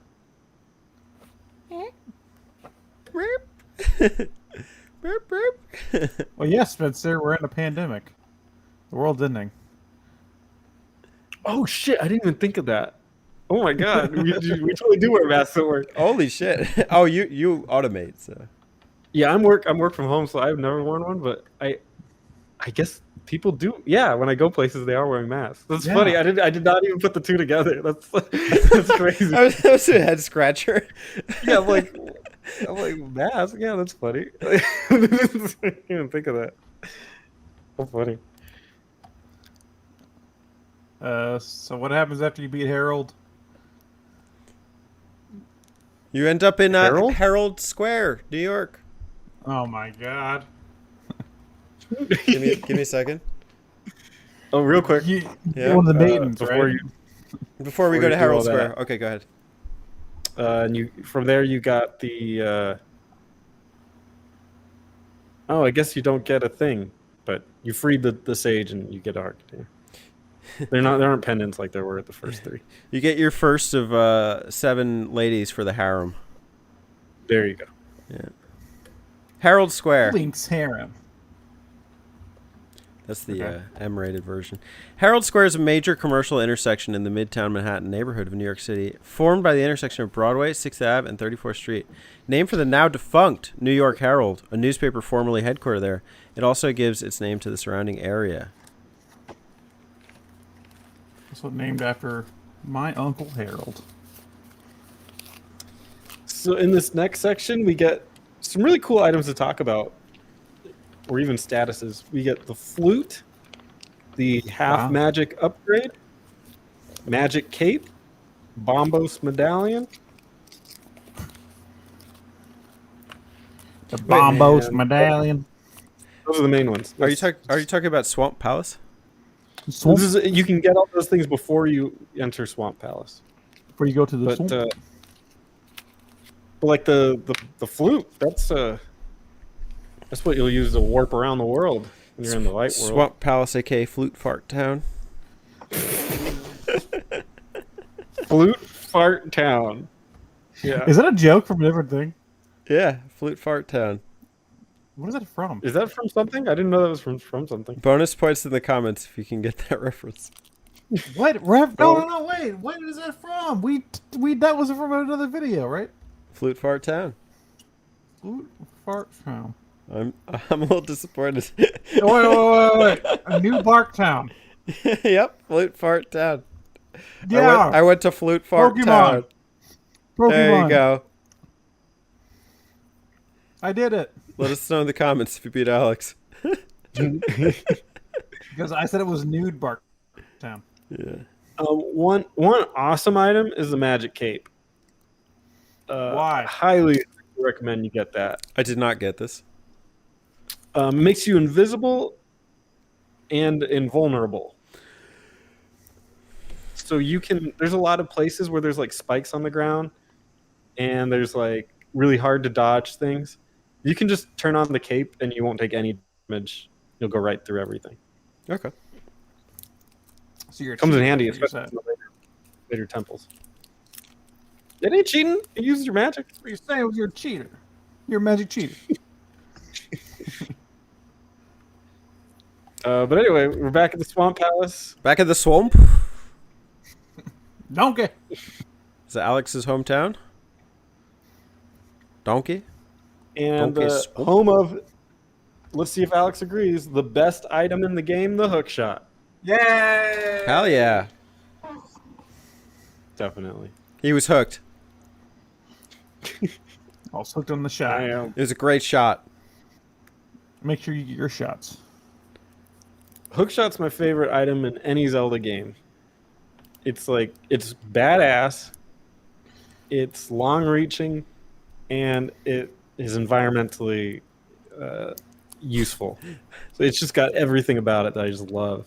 And I love the interactions you can do with it. I thought you were going to say it's like environmentally sustaining or something. I was thinking, like, am I about to say environmentally friendly? 'Cause I don't think it is. Well, you don't waste arrows. That's true. You don't litter. Yeah, no litter the fossil world. fuels No getting fossil around. fuels. It's eco-friendly. The hook shot. Every environmentalist's favorite item. I just like it in this game because it fucking decimates enemies. Oh, yeah. Yeah. It's the good in the future dungeon. The It's like, I future. don't Future, it's like I don't need a sword anymore. I can just use my hook shot. This is Kill an enemy actually, from- I like getting into this dungeon. It's kind of cool because you have to like teleport back and forth past the future, and change something in the, I forget which one. Light and dark. Oh, light dark. You have to like raise or reduce the water level in the future or the light, and then, oh no, you have to do it in the dark world and enter in the light. I don't fucking. It's one of them. Are you okay, Teddy? No. I can't. Alex, are you eating an entire sandwich or something? What's going on over there? Leave me alone. Alex, can you narrate the next world? Swamp Palace? The water temple. Yeah. Why do you have to give me the water temple? It's the swamp. The swamp. This is a neat area. I don't know if I like the progression in this area. I don't like the flippers. Let me say that. The flippers fucking suck because you control like slippery ass while you're in the water. Mm-hmm. And I get hit by enemies all the fucking time. Yeah, we don't like a good slippery ass. The last time I played this game, this dungeon was the part where I realized that I don't like the way the dungeons are structured in this game particularly well. It just doesn't. I like the idea of puzzles and like a cool world, and this one doesn't really have puzzles. It's just like what can you blow up or keep moving to move forward, and that is like the embodiment of this, and then some of the other dungeons in this game. And I just don't like that strategy. And I understand that at the time they didn't have anything else. Like that was it. But that's the strategy of this dungeon and many others. It's just like, how do you keep moving forward? Oh, you missed a treasure chest over there, or you're supposed to blow up that wall. There's no like interaction to me that makes it exciting. This one pisses me off a bit. Oh. Just want to get in real quick. The swimming, like with the flippers. Well, first off, I hope you got 500 rupees. Second, like there's things that the future 2D Zeldas did with the flippers that I really like diving and just avoiding, shots from enemies. You can take so much damage in this area from like those fish creatures, and then also like you can't really charge as well in this dungeon. So everything's kind of like constrained, and I do love once you get the hook shot, but the process of getting up to there requires just so much testing the waters, so to speak. Like Huh? You have to like blow, like Spencer was alluding to. You have to blow up That's- like parts of the wall, but I hope you hit the switch color to the right color before you did. Spencer watched me do this part 3 times, where I dropped down the wrong hole, then I dropped down the right hole, but the switch was the wrong color, and I had to go all the way back, change the switch color, go back, fall down the right hole, and Yeah. just to get a key. It was Like it's not a stupid. puzzle. It's not a puzzle. It's just like exploring it, and you can't not solve it. It's just I like it when there's like a puzzle, like a mind aspect to it. It's just like rote, boring memorization. Mm. I hate when I fall down the wrong hole. Most people would. But Yeah, it's got a badass boss. Well, go ahead. I was gonna say a minute ago. I do like the parts where you have to actually use the hook shot to get around. Mhm. Because there's nothing. I mean, you get it, so you assume you have to use it, but there's nothing telling you like where to use it. So that's cool. That is a master class in level design. So it gives you the hook shot and then has things that you would not be able to reach unless you had a hook shot, and then it teaches you how to use that. So it's pretty genius. Yeah, this is It's probably kind the most useful overworld and combat item by far. Yep. You like the pearl? The moon pearl? The pearl is theoretically more useful than the hook shot, right? Theoretically, but it just changed the graphic in game and lets you use your attacks. I mean, they could have done that without the pearl. I mean, you could have done all this as Bunny Link. Just saying. I mean, I would have liked to be Bunny Link. Hey, I'd like to cosplay as Bunny Link one Halloween. Where's Bunny Link in Smash Bros? Yeah, Bunny Link for we call Smash him- Bros. Furry Link in the furry community. Is that Oh, Kirby sucking Link? Whoa. Bunny Link? Furby Link? Kirby Link? Kirby's over there sucking Link's cock. Oh shit. Whoa. Smash Hope you Bros. guys- just took on a whole new meaning.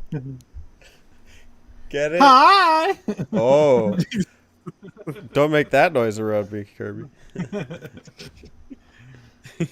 Yo, Kirby's the dude. What if, dude? I want to like make some like sick Kirby hentai now because like Kirby's like the least sexual thing in the fucking world. There's just... Yeah. Okay. So this boss is eyeball. What's his This name? boss is awesome.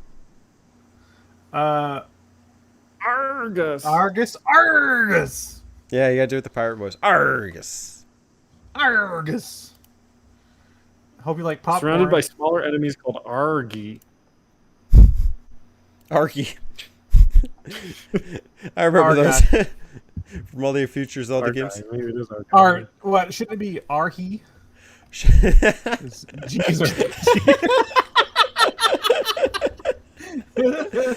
In New Mexico, yes. Should be our Hus. That's what I used to call my brother.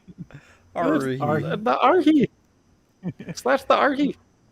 So technically, isn't it RPG or RP Arhive? RP. I am he, RP he. I'm me. Oh yeah, awesome boss with awesome animations. It's definitely a boss. I can confirm it is a boss, yes. It's pretty cool. I love pulling the little guys in with the hook shot, slashing them, and then it switches to a new mode. Oh, you get 2 bosses in one. Wow, 2 for the price of 1. 2-for-1 special. Join us now. We got big R-he, small R-he, large R-he. Come down the right time of the week, and we here at Bob's Furniture got you on your RPG Arhive. Wait, oh shit! I'm just going full hick here. Do you want Arhy? We got Arhy's. We got R-he's, R-b's. We got all kinds of R's. Right next to the Arby's. Can't miss it on off the our hive, our highway. I don't know. What am I saying? Catch me in the Archive. Catch me in the Arhive. Yeah. Great boss. Yeah, it's pretty fun. Okay, next up is the Skull Woods. Minute. Speaking of the Skullwoods. Skullwoods, I want to talk to you about Oh. the Macy's Thanksgiving Day Parade in New York City. It's the world's largest parade, presented by the U.S.-based department store chain Macy's. Who the fuck still shops at Macy's? I've never heard anybody been like, "Yo, I'm going to Macy's. You need anything?" I think they're in the S&P 500. I go to Macy's. They're one of the What do you top buy retail there? brands. Do you see Macy? You can buy Mace at Macy's. Yeah. How did You buy how a did you- mace, like a big medieval how'd you weapon, a choose mace. Yeah. Cheaper than doing so. No, I buy shirts there, and I've bought jeans there. Okay. That is all. Go on. Continue. Tell me more Alright, about so the it's- pants. That's, I specifically want to hear you talk about those pants. Most of Those that pants, bro. Macy's pants. What kind of pants you getting, bro? Talk to me. At the Skullwoods, you get the fire rod, Nice. and it's one of those open dungeons where you keep popping in and out of the dungeon back into the woods. I love popping. It's fucking awesome, dude. I love it. I love it. It's fucking awesome. This dungeon to me is so sloppy. Shut up. It's it's like everything that the first one is like on overdrive of just like things are here. Do you need to go in there? Maybe not. Oh, Oh. Yeah, you know what? Because you could skip a lot of it though. Yeah, I wish I knew that before I used the keys. yeah. So many useless keys. Yeah, I think because the second time around when I did this, I had like 4 spare keys by the end. Maybe this is the wrong Yes. one or something, but there I was. hate having spare keys. I'm like, Why? what was the point? Well, because the key is only good if there's a locked door, right? I wish The only I way had spare for a key keys to have earlier. value is for a lock. In that one dungeon I got stuck at, I wish I had some spare keys then.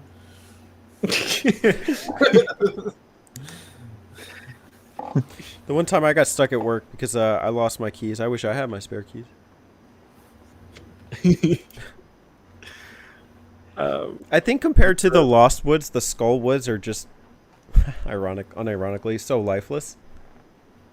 That's, Yeah, well, that's I the agree. name. Is that like everything's dead? I love the fact that you walk through like giant rib cages and stuff. That is cool. I like Yeah. that actually. It's like a nice twist on what the other one that's so full of life, and this one's all like grotesque and full of a bunch of skulls and stuff. This one's garbage. I mean, but the thing is, I really like the challenge here with like the fire rod. The Gibdos take a lot of hits, you know, or you can use the fire rod and use some magic. The wall masters come and grab you, and they'll return you to the start of the dungeons. That can be a little annoying, especially when you're like moving blocks and stuff. You know, there's a couple tricky points. I think there's even like, maybe I'm misremembering this, but I think there's a part where there's a bunch of cannonballs firing. You have to step on the right block. Is that this one? No. But you know, there's a decent bit of challenge here, especially when we get to the boss, which we'll talk about in a bit. Small dungeon though, surprisingly, if you take all the fluff out. Oh yeah, very quick. And you can, like I said, you can go, you can like skip half of it, so it's pretty cool. I like The this one. boss is I don't know. out of nowhere. It's Mothra. It's Mathula! Mothra. Dig through the dark woods and burn. Link the metalhead. Yeah. Through the skull was. Minute. You know, this boss had every Mothra. This boss had every opportunity to be really annoying, but it wasn't that bad. It's kind of cool. Kind of an intense boss fight. It's Oh, Mothra. yeah, they use the concept of like moving damaging things on screen with a boss that can attack you, but also uses like a bunch of fire attacks. And you have like I think the trick is to hit him into the spikes. Yeah. Oh, is it? Oh, I didn't know that. I was don't just know. I was just sort of surprised they got the rights to use Mothra from the Godzilla franchise. They actually say you can Yeah. use the magic hammer. Oh, what's the magic hammer? Is that the first dungeon item? Yeah, that's that. And it says 4 direct hits will defeat him if you use the hammer. Oh shit! Good to Been know. hammered. Hammer time. Fire rod though, that's the way to go. It looks like 8 hits. I used the bottle. Tell me more. I put them in the bottle and shook it around. Did you ever catch fireflies in a bottle? As a kid? Not my like in the favorite. game. It's my favorite Owl City song. Message in a Fireflies. bottle. It's not the song. Message in a bottle.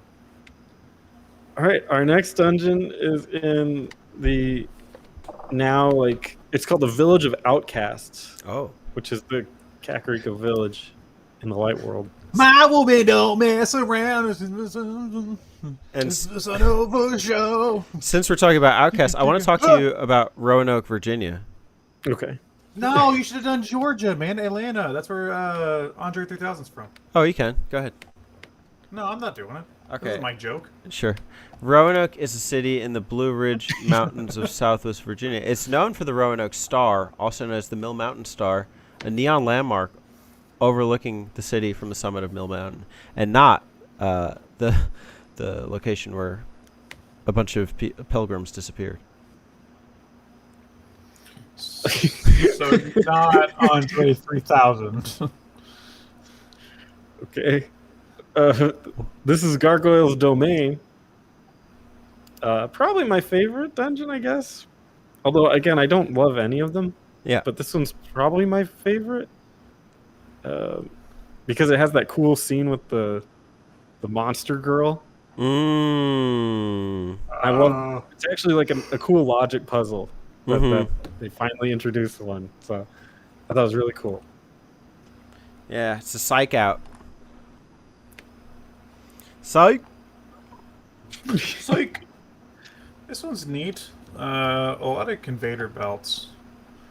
Mhm. Like, that's a thing. I don't know. It's all right. Yeah, I do like the when you capture the monster girl. Yeah, you save her or whatever. She's like, I'm a monster. I knew that wasn't the actual girl. I was like, you're not the actual girl. There's no way. I actually beat this entire dungeon and never got the Titan's Mitt. I had to go back to get it. Yeah, I think I had to do the same thing. Oh. That is stupid. Because there's a puzzle in this where you have to pick up a huge block. You know you can miss it. Why couldn't they make that required? You needed the Titan's Mitt to pick that up. Like Mm. Yeah, right? That's it's just it's like a no-brainer, obvious thing to do, and they didn't do it. I'm very. I didn't know you could skip the mitt. Yeah, I mean, there's nothing in Wow. here that requires it. I guess, yeah. Wow. Yeah, this is not the There only should've been. time that happens with the item in the dungeon. Mm-hmm. The item. Because I would have been super pissed because I didn't even immediately realize it, and then I was like, "Oh, I'm supposed to get something from here."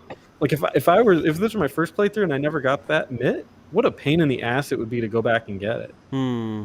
Like that's so dumb. But It's you have deep to into the- know that like after you've come out of the dungeon that something's wrong if you didn't get the item. Yeah. Yeah. So like I think you would recognize that. Like I clearly missed something. And plus if you have the compass and the map, you're going to be able to just check anyway. Oh, by the way, screw the maps. Useless. Yeah, it's Wow, like you talked Atari to- era map. You want to talk to our fans like that? Yeah. Screw the map. Screw the mittens. Whoa. The tiger mitt I or saw- what is it? The Titan's mittens? Titan's mitt. The kitten mittens. Titan's mittens. You'll be smitten. Nice. I love always American reference. Yeah, it's a kitten mitten. You'll be You'll be smitten. smitten. Is your cat making too much noise all the time? You're so stupid.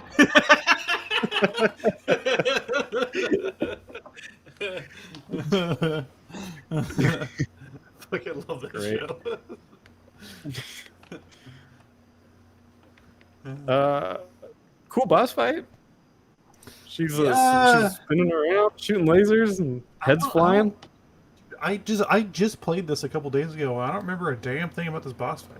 So there's like, it starts off, it's like it transforms, the maiden transforms into kind of like this vampiresque kind of creature. It's got like a giant robe, and you have to hit the head, and then eventually the robe drops, the head starts flying around and continues firing at you.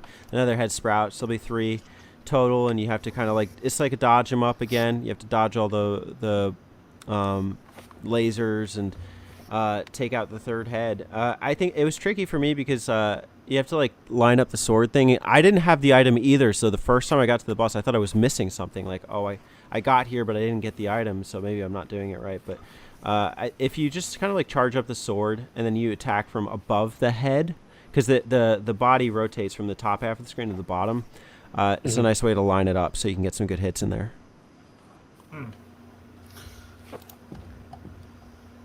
I don't remember this at all. Do you remember the maiden being like, "Oh no, sunlight"?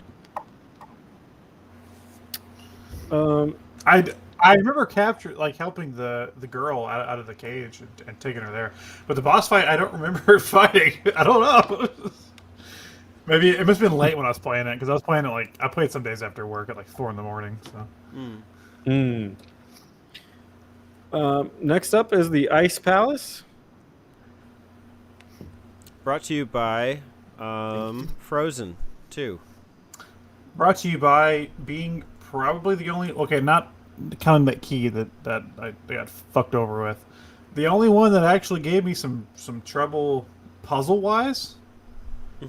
I had trouble there's a section towards the end of this dungeon where you have to flip those switches and then fall a certain way and then push some blocks, and for the life of me I did this I don't know how many times till I got it right, and I couldn't figure out how to get on the right side to push the correct block. And I felt like I was going crazy, but I have to give it was a clever puzzle though, so I'll have to give them that. Speaking of the Ice Palace, I want to talk about Reykjavik, the capital of Iceland. Reykjavik is on the coast of Iceland, the country's capital and largest city. It's home to the National and Saga museums tracing Iceland's Viking history. The striking concrete Hallgrímskirkja church and rotating Parian glass dome offer sweeping views of the sea and nearby hills. Exemplifying the island's volcanic activity is the geothermal Blue Lagoon Spa near the village of Grindavik. Courtesy of Google. Thank you. Thank you, Google. Cool thing you can do on the way over, you can get a bottle, but even more exciting is you can get the tempered sword. I did. Upgrade that badass sword. Do you It's need mad, it? it's got a temper. Do you need the sword? No, you don't need it. There's a couple enemies that are susceptible to it, but I feel like I needed specifically it. the tempered sword? Yeah. I'll tell you later. Okay. Because you can do one more upgrade. Are you sure it's not that one? Another one on top of the tempered sword? Mm-hmm. Yeah. Anyway, okay. Ice Palace. It's in the bottom. It's in that big lake that they pretty much ignore for most of the game. Yeah. But Alex had some trouble here. I don't like ice levels. I don't like slipping. Slip and slide. I do not like slipping on things, so I don't like the ice stuff. But it's not a bad puzzle. You're not a bad dungeon. You know what the got a lot best item for this dungeon is? What's that? The hook shot. Yes. Yeah. The penguins are one hit killed from the hook shot. Yeah. The jellyfish, the electric jellyfish, won't sting you if you use the hook shot. Which is ironic. Yeah, it is, isn't it, right? It would. Defies logic. And then this one you get the blue mail, which is kind of boring. Yeah, it supposedly halves damage, but I couldn't really tell. Mm-mm. I think they just scaled all the enemies to do more damage. Oh, yeah. So it's like, didn't matter. But you guys know what I'm talking about. Towards the end, there's a part where you have to like push a block down a hole. Yeah. You have to get on a certain side of it. For the life of me, I couldn't figure out how to flip the switch and then get it back over there. Mm. Oh yeah, it was super confusing. Like you had to be able to like adventure up and down and around it, and also they put a block deliberately that you could push down there that was completely useless. Yeah, Yeah. that was worthless. Yeah, I did that first, and I was like, I can't use this. Mm-hmm. And I was like, I have to do the other one. And I was like, how do I get over there? You know, to get the blue armor, this was what tricked me up. I didn't realize you could go down the stairs with without like any kind of boots or anything. I thought like because the floor was slippery, you couldn't go down those stairs. So I avoided the item thinking I would get another one to be able to get down there or something, but I couldn't. And later I realized if you just kind of stay stationary and just push straight down, you go down. Mm. Yeah, it is a little tricky to go down, even enter doors with the ice. You have to be like perfectly symmetrical at the door. Mm. Weird. Weird design. Couple cool things though. I do like when like you step on a button and a treasure chest appears, and then you hook shot to the treasure chest.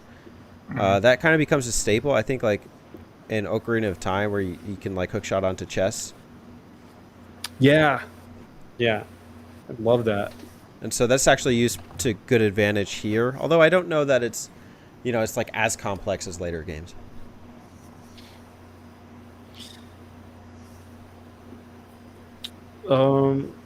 The boss is a cold stare. No, it's not. The boss is borrowed from Kirby. His name is Kracko. Dude, this boss is a joke.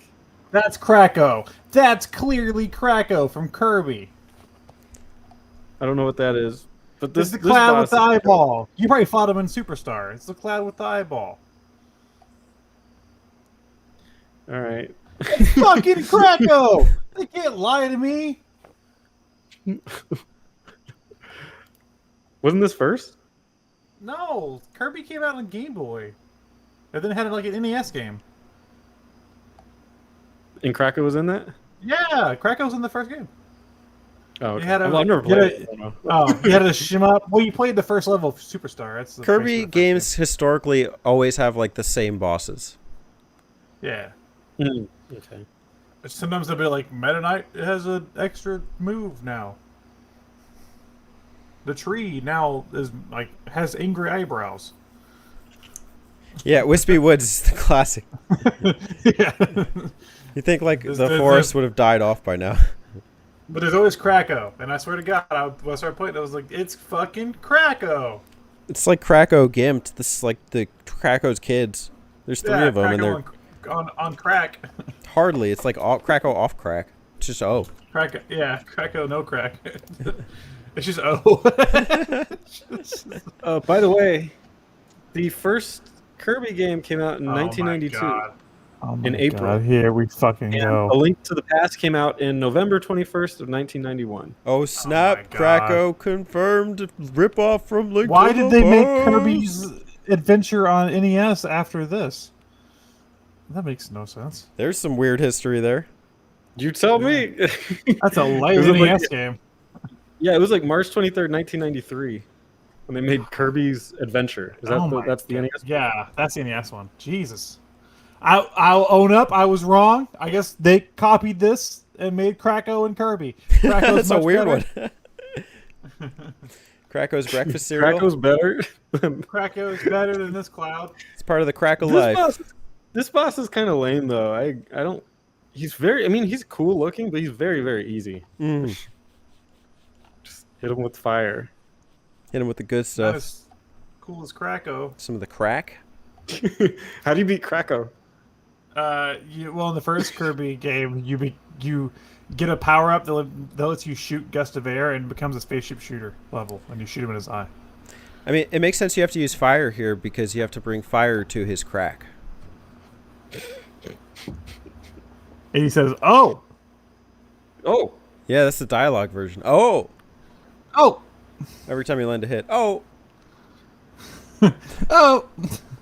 Oh, Canadian one. Oh, Oh.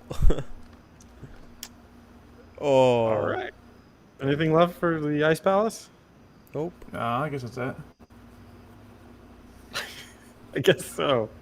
I, That's incorrect. Next up is Misery Mire. I actually had a is- different sequence of events before I got to Misery Mire. Okay, what you got? I had a side mission where I had to drive the GameStop and buy a copy of No More Heroes 3. oh shit. And then I beat No More Heroes 3. So I did beat the game. I just didn't finish these last 3 dungeons. I beat it in that sense. I beat it through that side mission. It's like a spiritual beating the game. Yeah. It's like it's like an alternate path. Nice. Oh, in honor of Misery Mire, Misery Mire? Mhm. Misery Mire. We're going to Myers. No, I wanted to talk to you about the saddest place in the U.S., West Virginia, according to MoneyWise.com.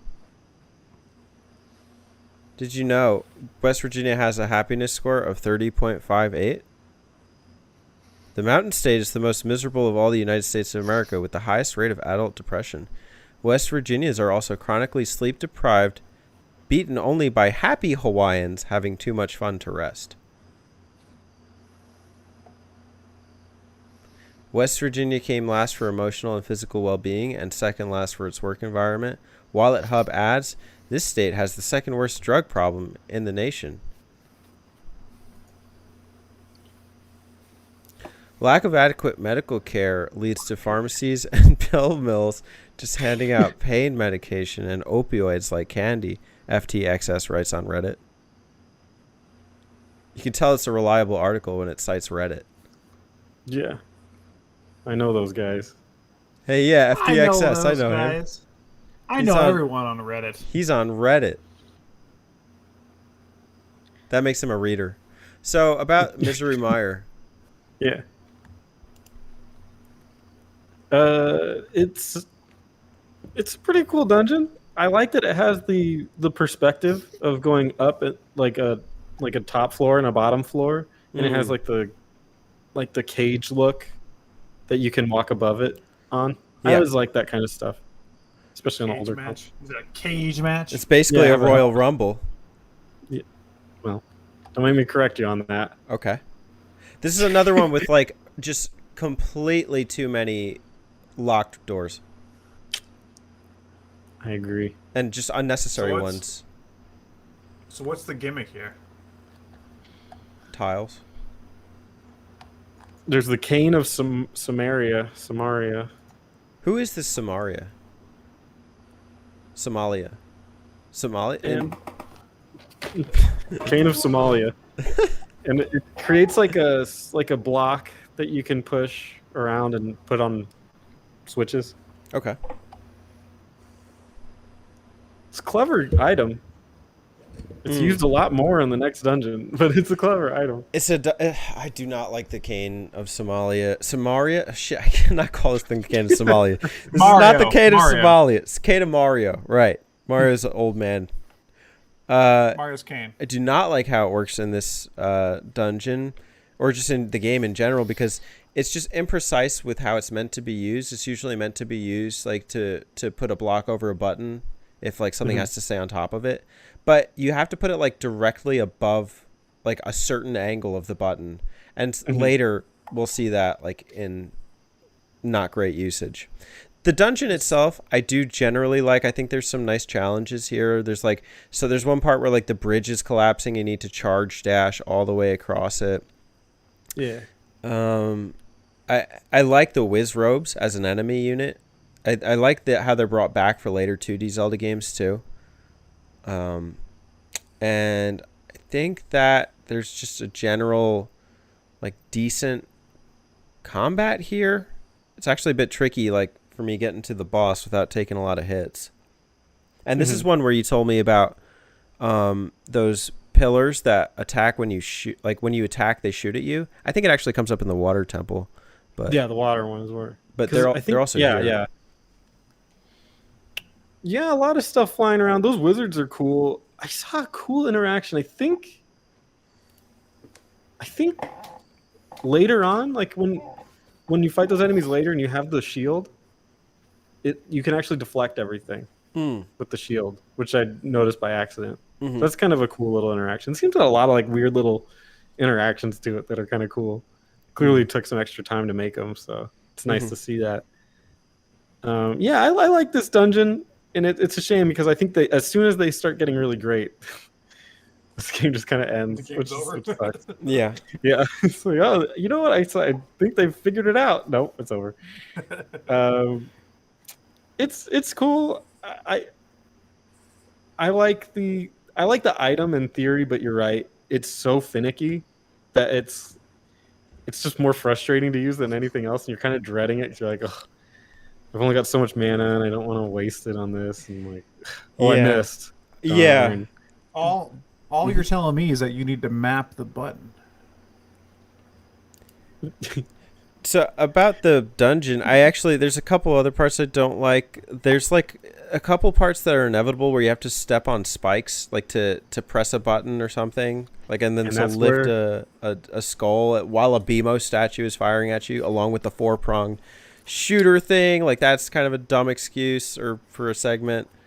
As I told you, Oh, wait, the cape. Yeah, I knew what you were going to say. Before you said it. the cape comes in handy for that. But again, it's such like a weird item you can totally miss. That, yeah.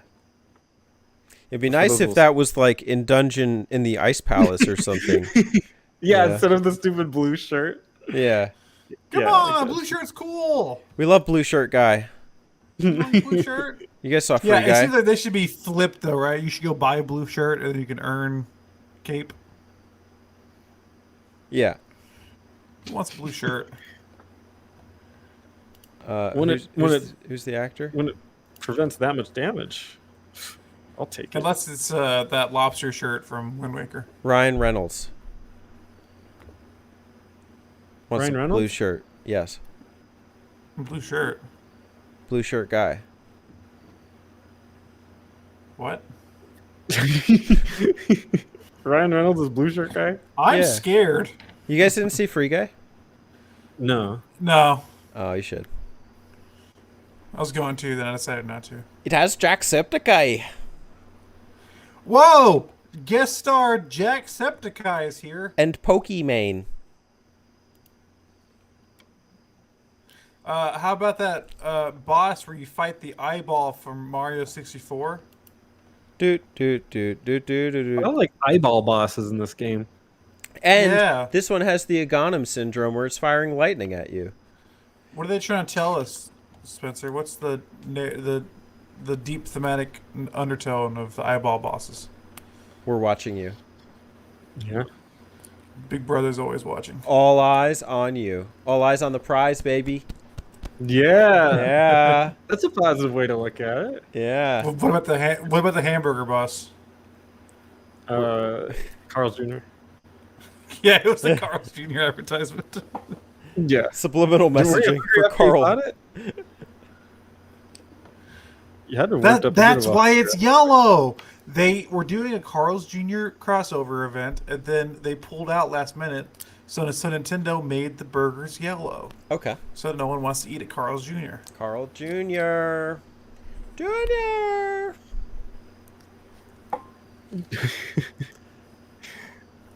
Yep. Cool boss. So we have one more temple. Wait, how do you beat the boss? Strangle the eyeballs. Whoa. Just shoot it a bunch with your bow and arrow. Oh, that's it.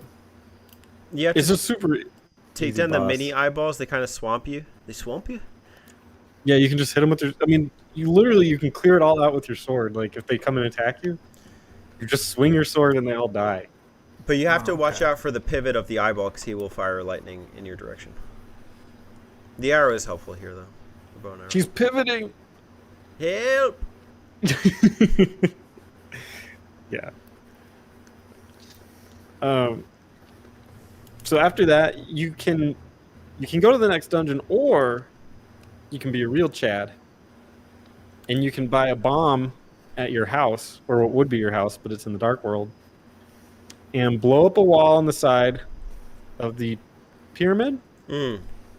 and you can get 2 items. You can get silver arrows, which you'll need later, and you can throw in your sword and get the golden sword. Gold sword. Whoa! It's like I'm playing Minecraft. I think that's where they got it. Yeah, Playing Chadcraft. Mine Chad. mine, Chad. Then you go to the dungeon, which it's definitely an interesting dungeon. It's the Turtle Rock. Is that what it's called? Yeah, actually inspired by Turtle Bay, Manhattan, which I can tell you about right now. Oh, I forgot we're doing this. Turtle Bay is named after a former cove of the East River. The neighborhood was originally settled as a Dutch farm in the 17th century and was subsequently developed with tenements, power plants, and slaughterhouses in the 19th century. Did you know? Yes. What if I did know? What's the source on that one? Wikipedia. Not Reddit. Okay. No. You know, you're doing Boner Hands 359 from Reddit. Boner hands. Boner Hands 359 is a very reliable source, thank you. I know Boner hands personally. Yeah. Me and Boner hands go way back. I pick him every time I play Mario Kart. Boner Hands. He's always there for me when I'm having a hard time. Oh, slid that one in there. Get Very it? nice. A hard time? Get it like a boner. Yeah, I got it. Hi, I'm Reggie. Here at Nintendo, we have jokes. We have boners. They're hard. Here at Nintendo, we have boners.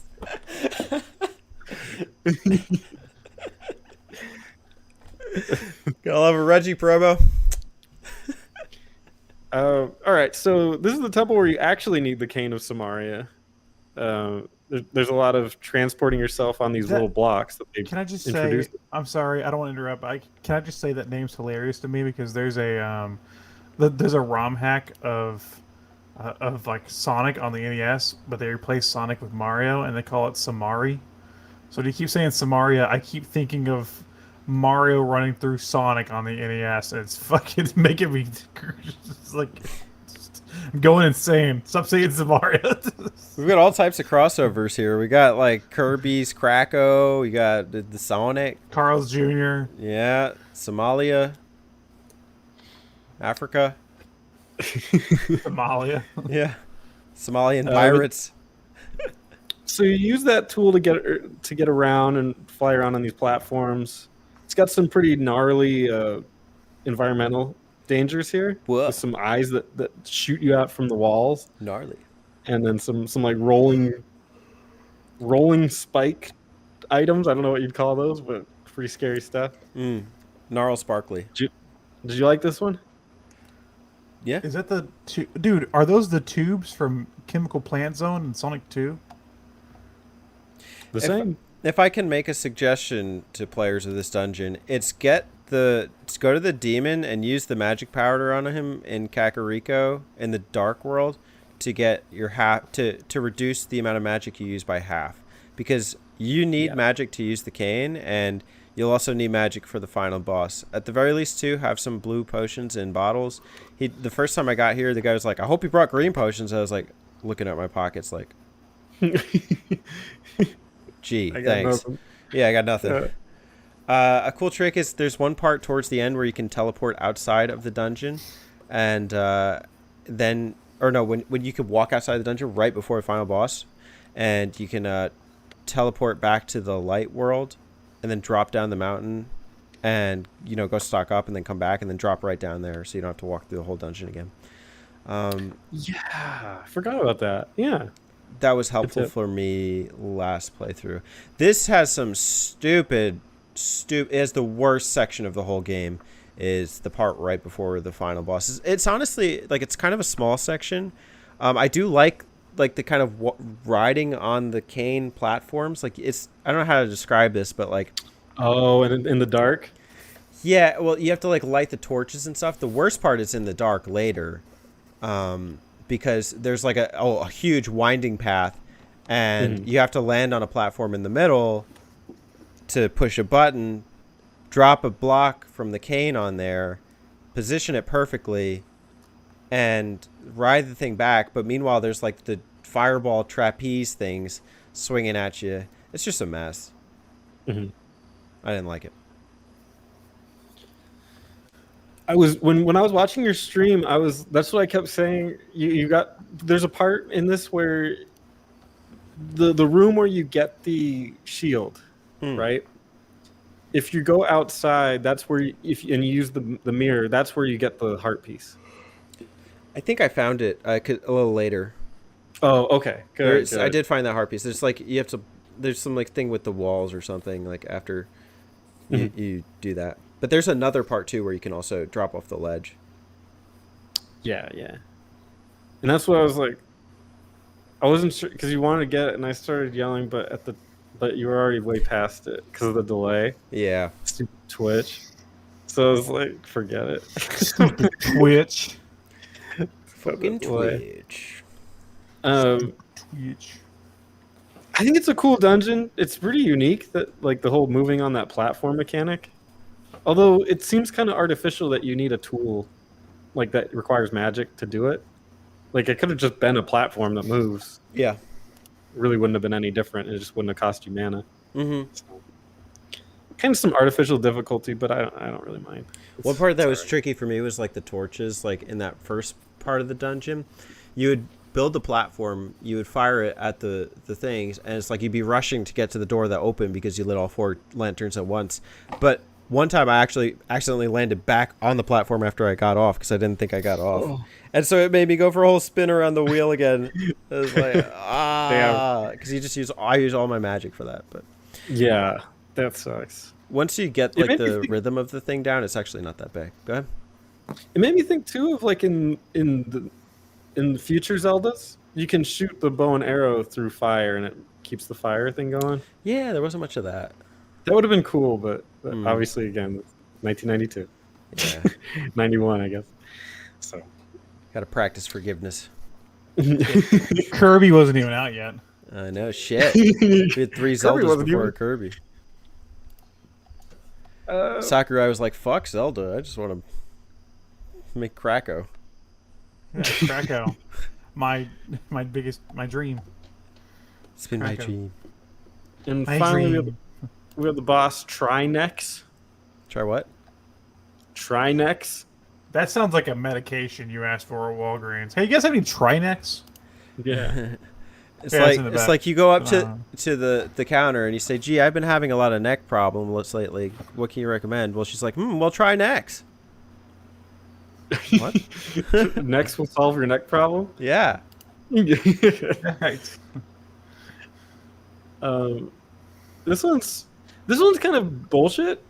I mean, I didn't have a problem with it, but it's kind of bullshit because if you didn't have any mana coming into this, you just automatically lose. Yeah. Like a full bar.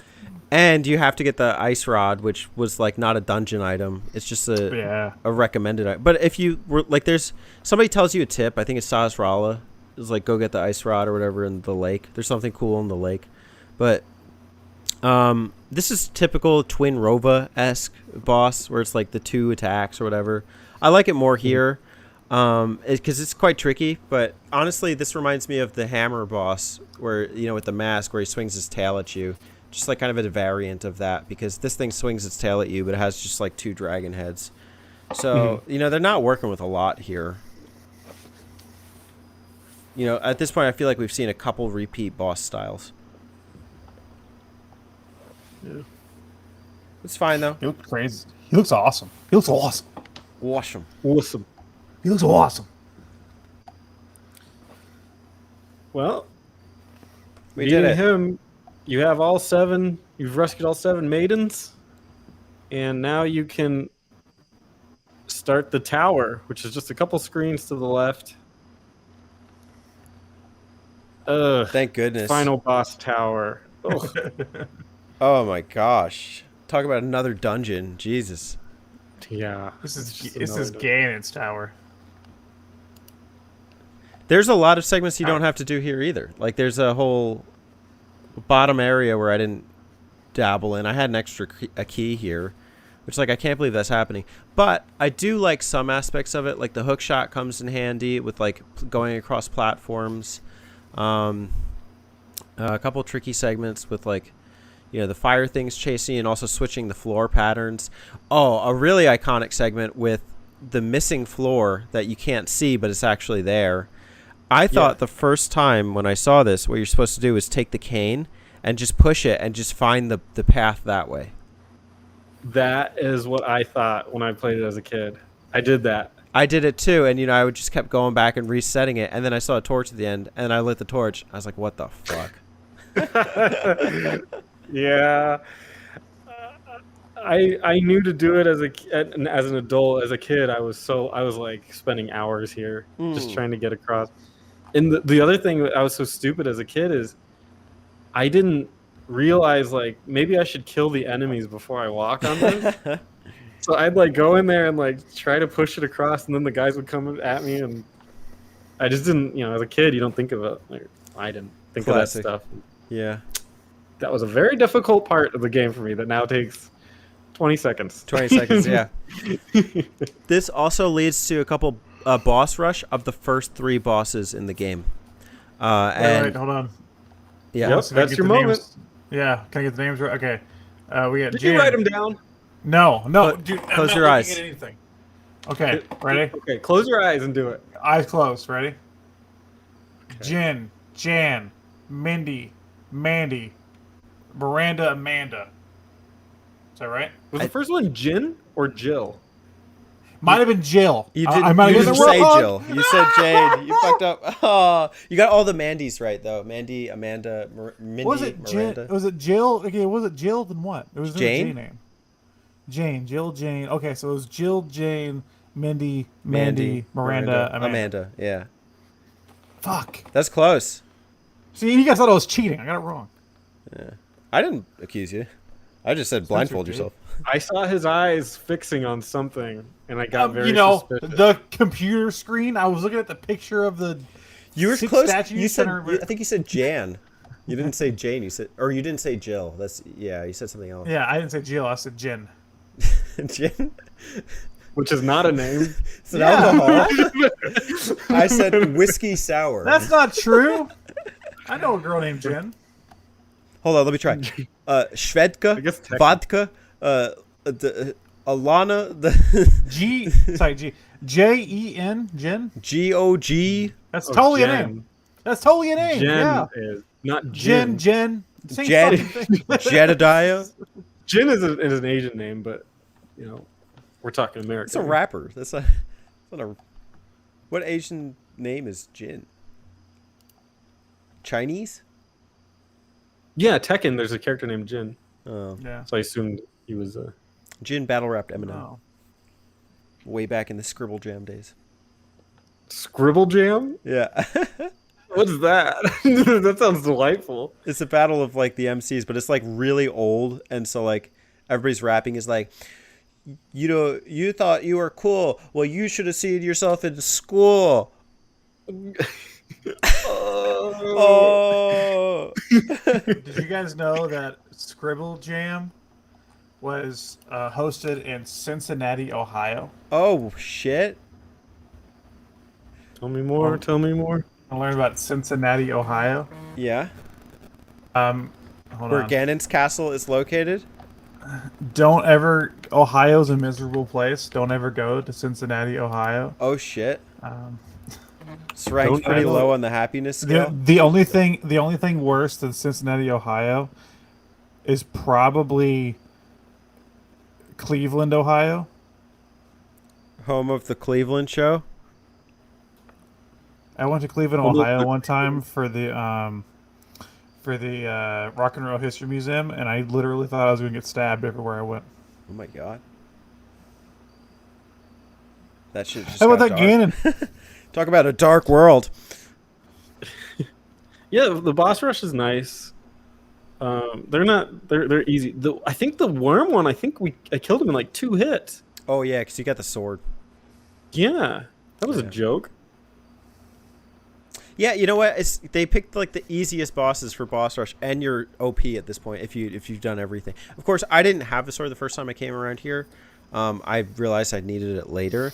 Oh, this was, by the way, the spot where I said you needed the tempered sword. There's like these like chimera minotaur looking things outside that fire like fire bolts at you.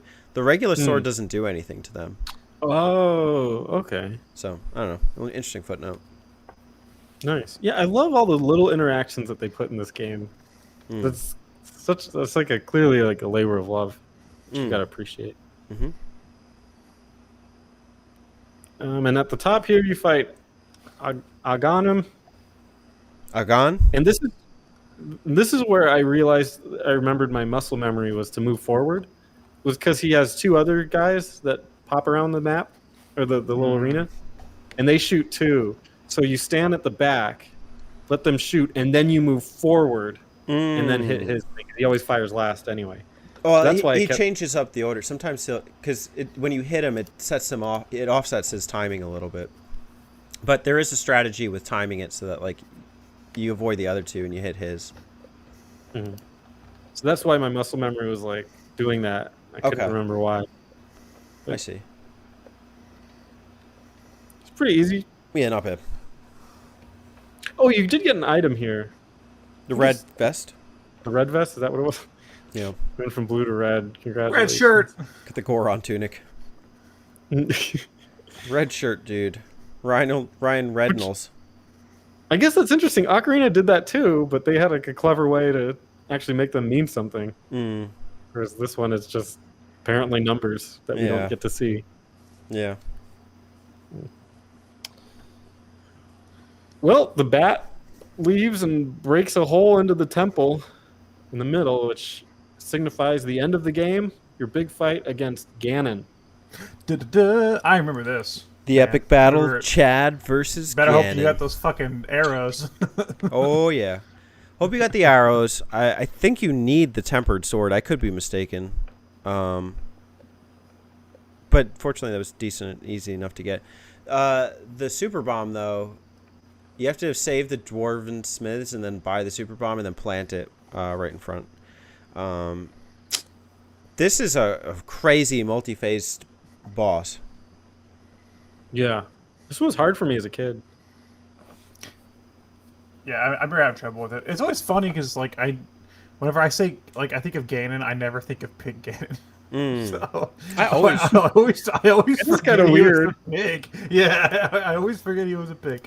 I always think of Pig Ganon because, like, there's another part. I forget which one of the Game Boy games it is. Maybe it's Awaken. Maybe it's one of the Oracle games. But, like, there's a part that's actually a throwback where I think it's Link's Awakening because Ganon's not the main enemy, but, like, he's in a tank firing things at you, and then you go in and he's like, you fight like this pig army or something. But Yeah. Well, it's just like, because after Ocarina, it's like Ganondorf is such a prominent like figure in the Zelda series, and you always think of like the human Ganondorf type character. But Wind Waker has that kind of like pig vibe too, right? Yeah, well, he's like fat. He's just a big dude in that game. But they have a bunch of like the classic pig enemy units, but it's not Ganon. I The know what you mean. goblins, yeah. But you know what I mean? No, like I always forget Ganon himself was a pig in the old games.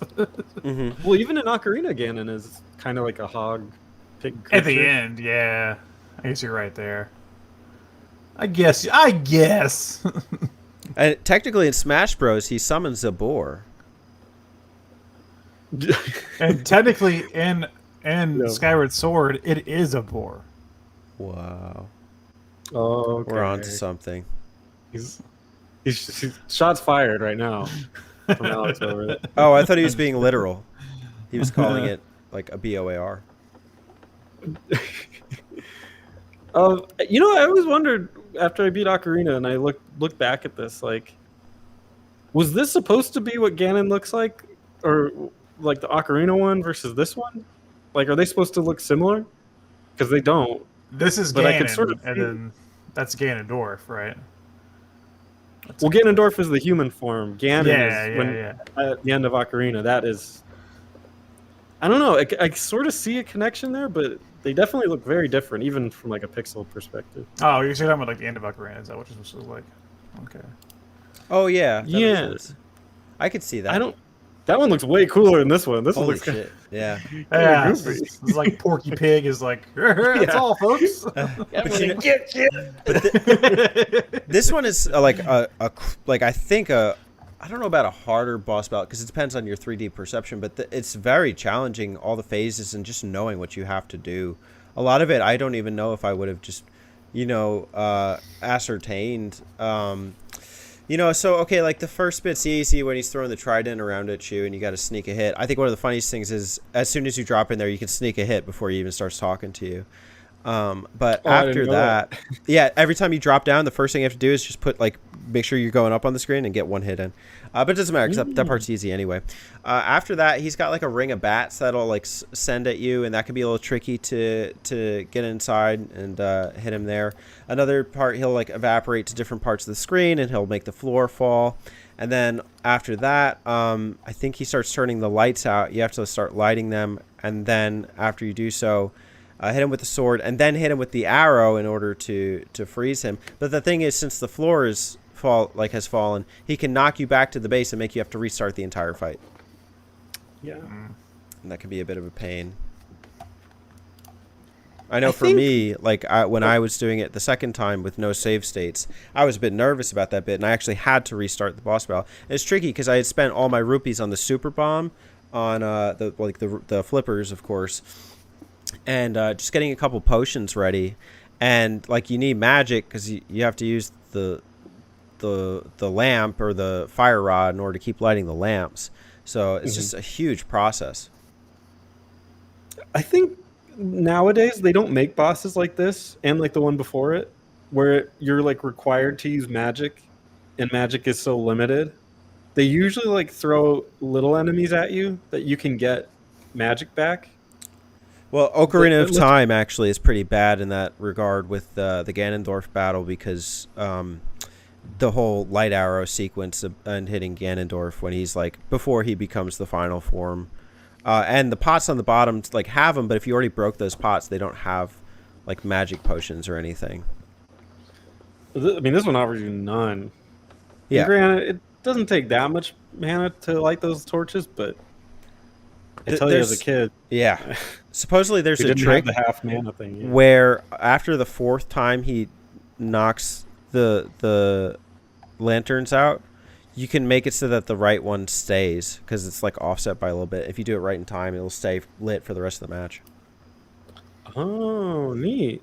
Oh, so like knowing when he teleports, you know exactly when he's gonna light it, and then go hit him, and then it'll stay lit for a little bit. Gotcha. Yeah, it's tricky. My thing was like this was so complicated. Like I was trying to remember it from the playthrough after I had done it like the day before, and taken him out. I could not remember like the order after. So you're focusing on so many things. You're focusing on lighting the torches, avoiding the flaming bat, avoiding getting hit by him so you get fall off. And then I was like, well, wait, shit, what do I do first? So I hit him with the arrow, do I hit him with the sword? And I was shooting the arrows and it was doing nothing. I was like, what am I doing wrong? And I realized, I got the order wrong. I had to process that after I messed it up. Gotcha. So very challenging Ganon battle, but I think it's a worthy one, and once you know what you're doing, it's a good bout. Yeah, I liked it. That's all, folks. Na. All right, we saved Hyrule. Yay. We did. Lonkel. To go to the Golden Land. Heaven. We get to go to heaven. Oh no. Link's harem. It finally awaits. 7 maidens. Maidens heaven. Harem. For the 3DS. If you had 7 maidens, 1 Link. would you save Hyrule? Or let it fall into darkness? What would you do to save a 7 maidens? Bum, bum, bum, bum, bum, bum.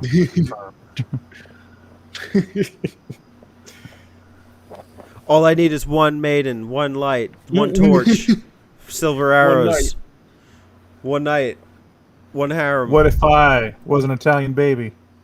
Italian. Italiano. Remember that? Imagine if Link was Italian. Alex, go. That's what you- Hiya! Hiya. Well, that's Link to the Hey! Past. You What do you find guys out think? your uncle is alive. Spoiler at the end of a map out. He's doing okay. He's been doing all right ever since he died. Maybe you are in heaven. Yeah. Oh, whoa. Heaven is What? a place on Earth. Heaven is a thing called love. Just listen to the rhythm of my heart. What if you actually died against him? Against What? Ganon? Oh my god! And that's the actual ending. Holy And then the shit. timeline splits 5 ways. Yeah, what if there was red Link, blue Link, green Link, Italian Link, and Yeah, sausage, sausage Link? Yeah. Yeah, yeah. Ha-ha. Sausage Link is the hero, true hero. Okay, we're just being There's silly. one ending where you really ate the hamburger boss.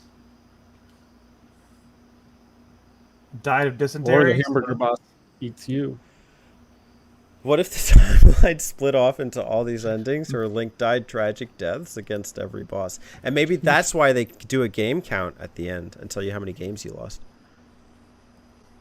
That's how many endings you unlocked. Multiple endings. Multiple endings confirmed. Multiple games. 1 Link. 7 maidens. What ending will you get? 7 maidens. 1 Link to the Past. You guys want to talk for real about Link to the Yeah, Past? yeah. What did you guys think of Link to the Past based on our playthrough for the map out? How has your thoughts process changed, stayed the same? I think it handles combat as well as it could have. It handles exploration probably better than any game. Like maybe games are equal, but it's as good as any game as far as exploration. I think the dungeons are very lacking. Yeah, I think 2D Zelda games definitely got better. I mean, I definitely prefer the sequel to the, I guess you call it a sequel, like Link Between Worlds over this game. But I still appreciate it because it was my first Zelda game, and it was a game that really taught me like the idea of like open exploration and adventure in games. But I agree, I was not impressed by the dungeons playing through it, which is surprising because I hadn't, granted I didn't finish my playthrough this time, but I hadn't played through the game fully since I was very young. I remember back then being, I was very impressionable and, haven't really played a game like that before. I guess now, more of a seasoned gamer, I've seen what dungeons can be in games, and yeah, I wasn't too impressed by the dungeons. Mm. Yeah, I'm sure you love Oracle of Seasons. So, seasoned gamer? No? Okay. So, I liked my playthrough. Hilarious. Especially, I've never done Funniest Man Alive, right? A full playthrough of a Zelda game in 1 day. That was impressive.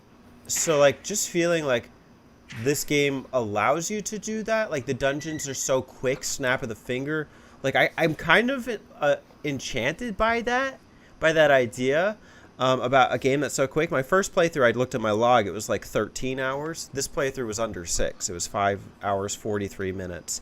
And, that's too long for the average gamer, of course, but I still think there's, like, some appeal to this idea of rapid fire dungeons. I do think dungeons are handled better in future iterations, better puzzles, better action, mid bosses. That's missing here, and even some of the bosses are kind of copycat of other bosses.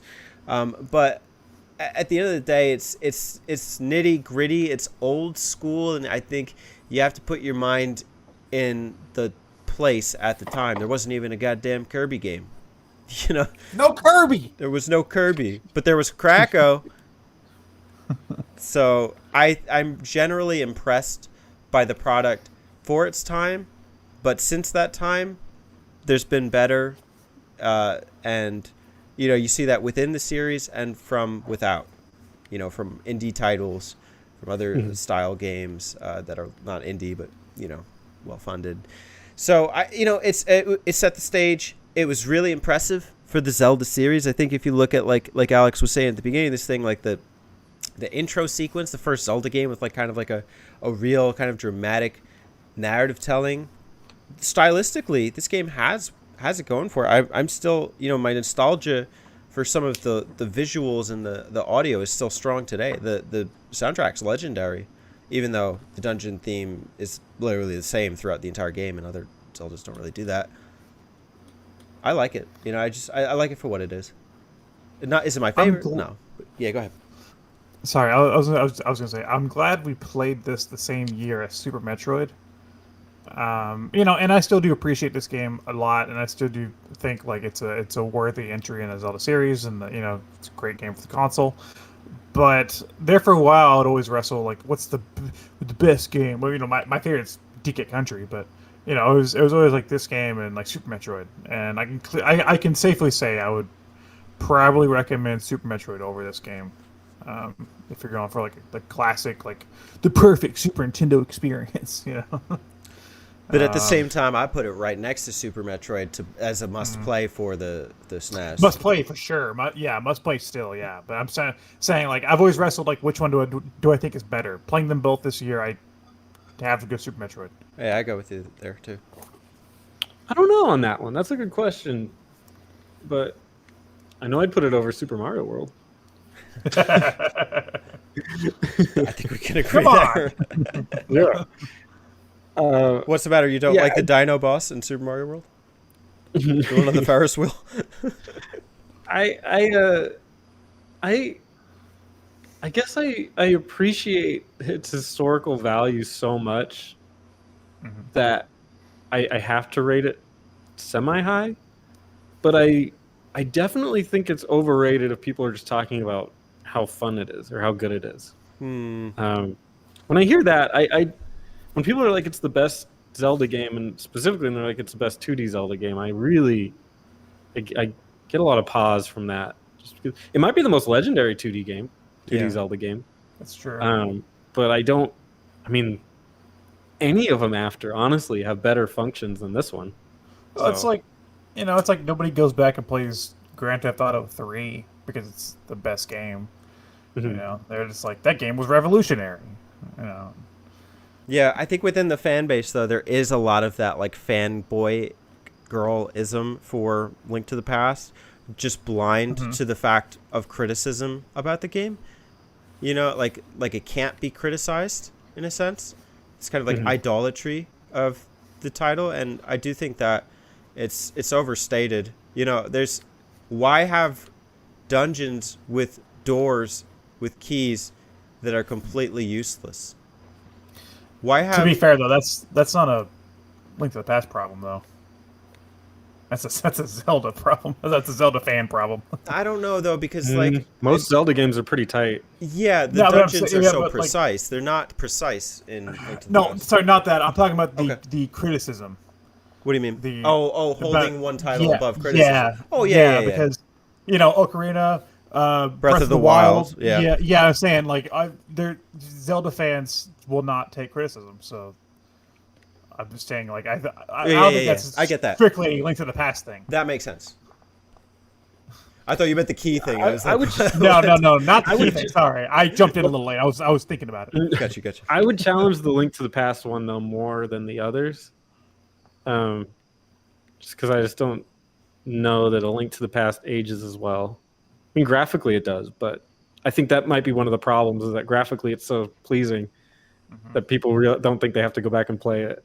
And they're just like, oh yeah, I remember that game. It was great. And it's like, well, really dig into some of those temples because they're kind of shit.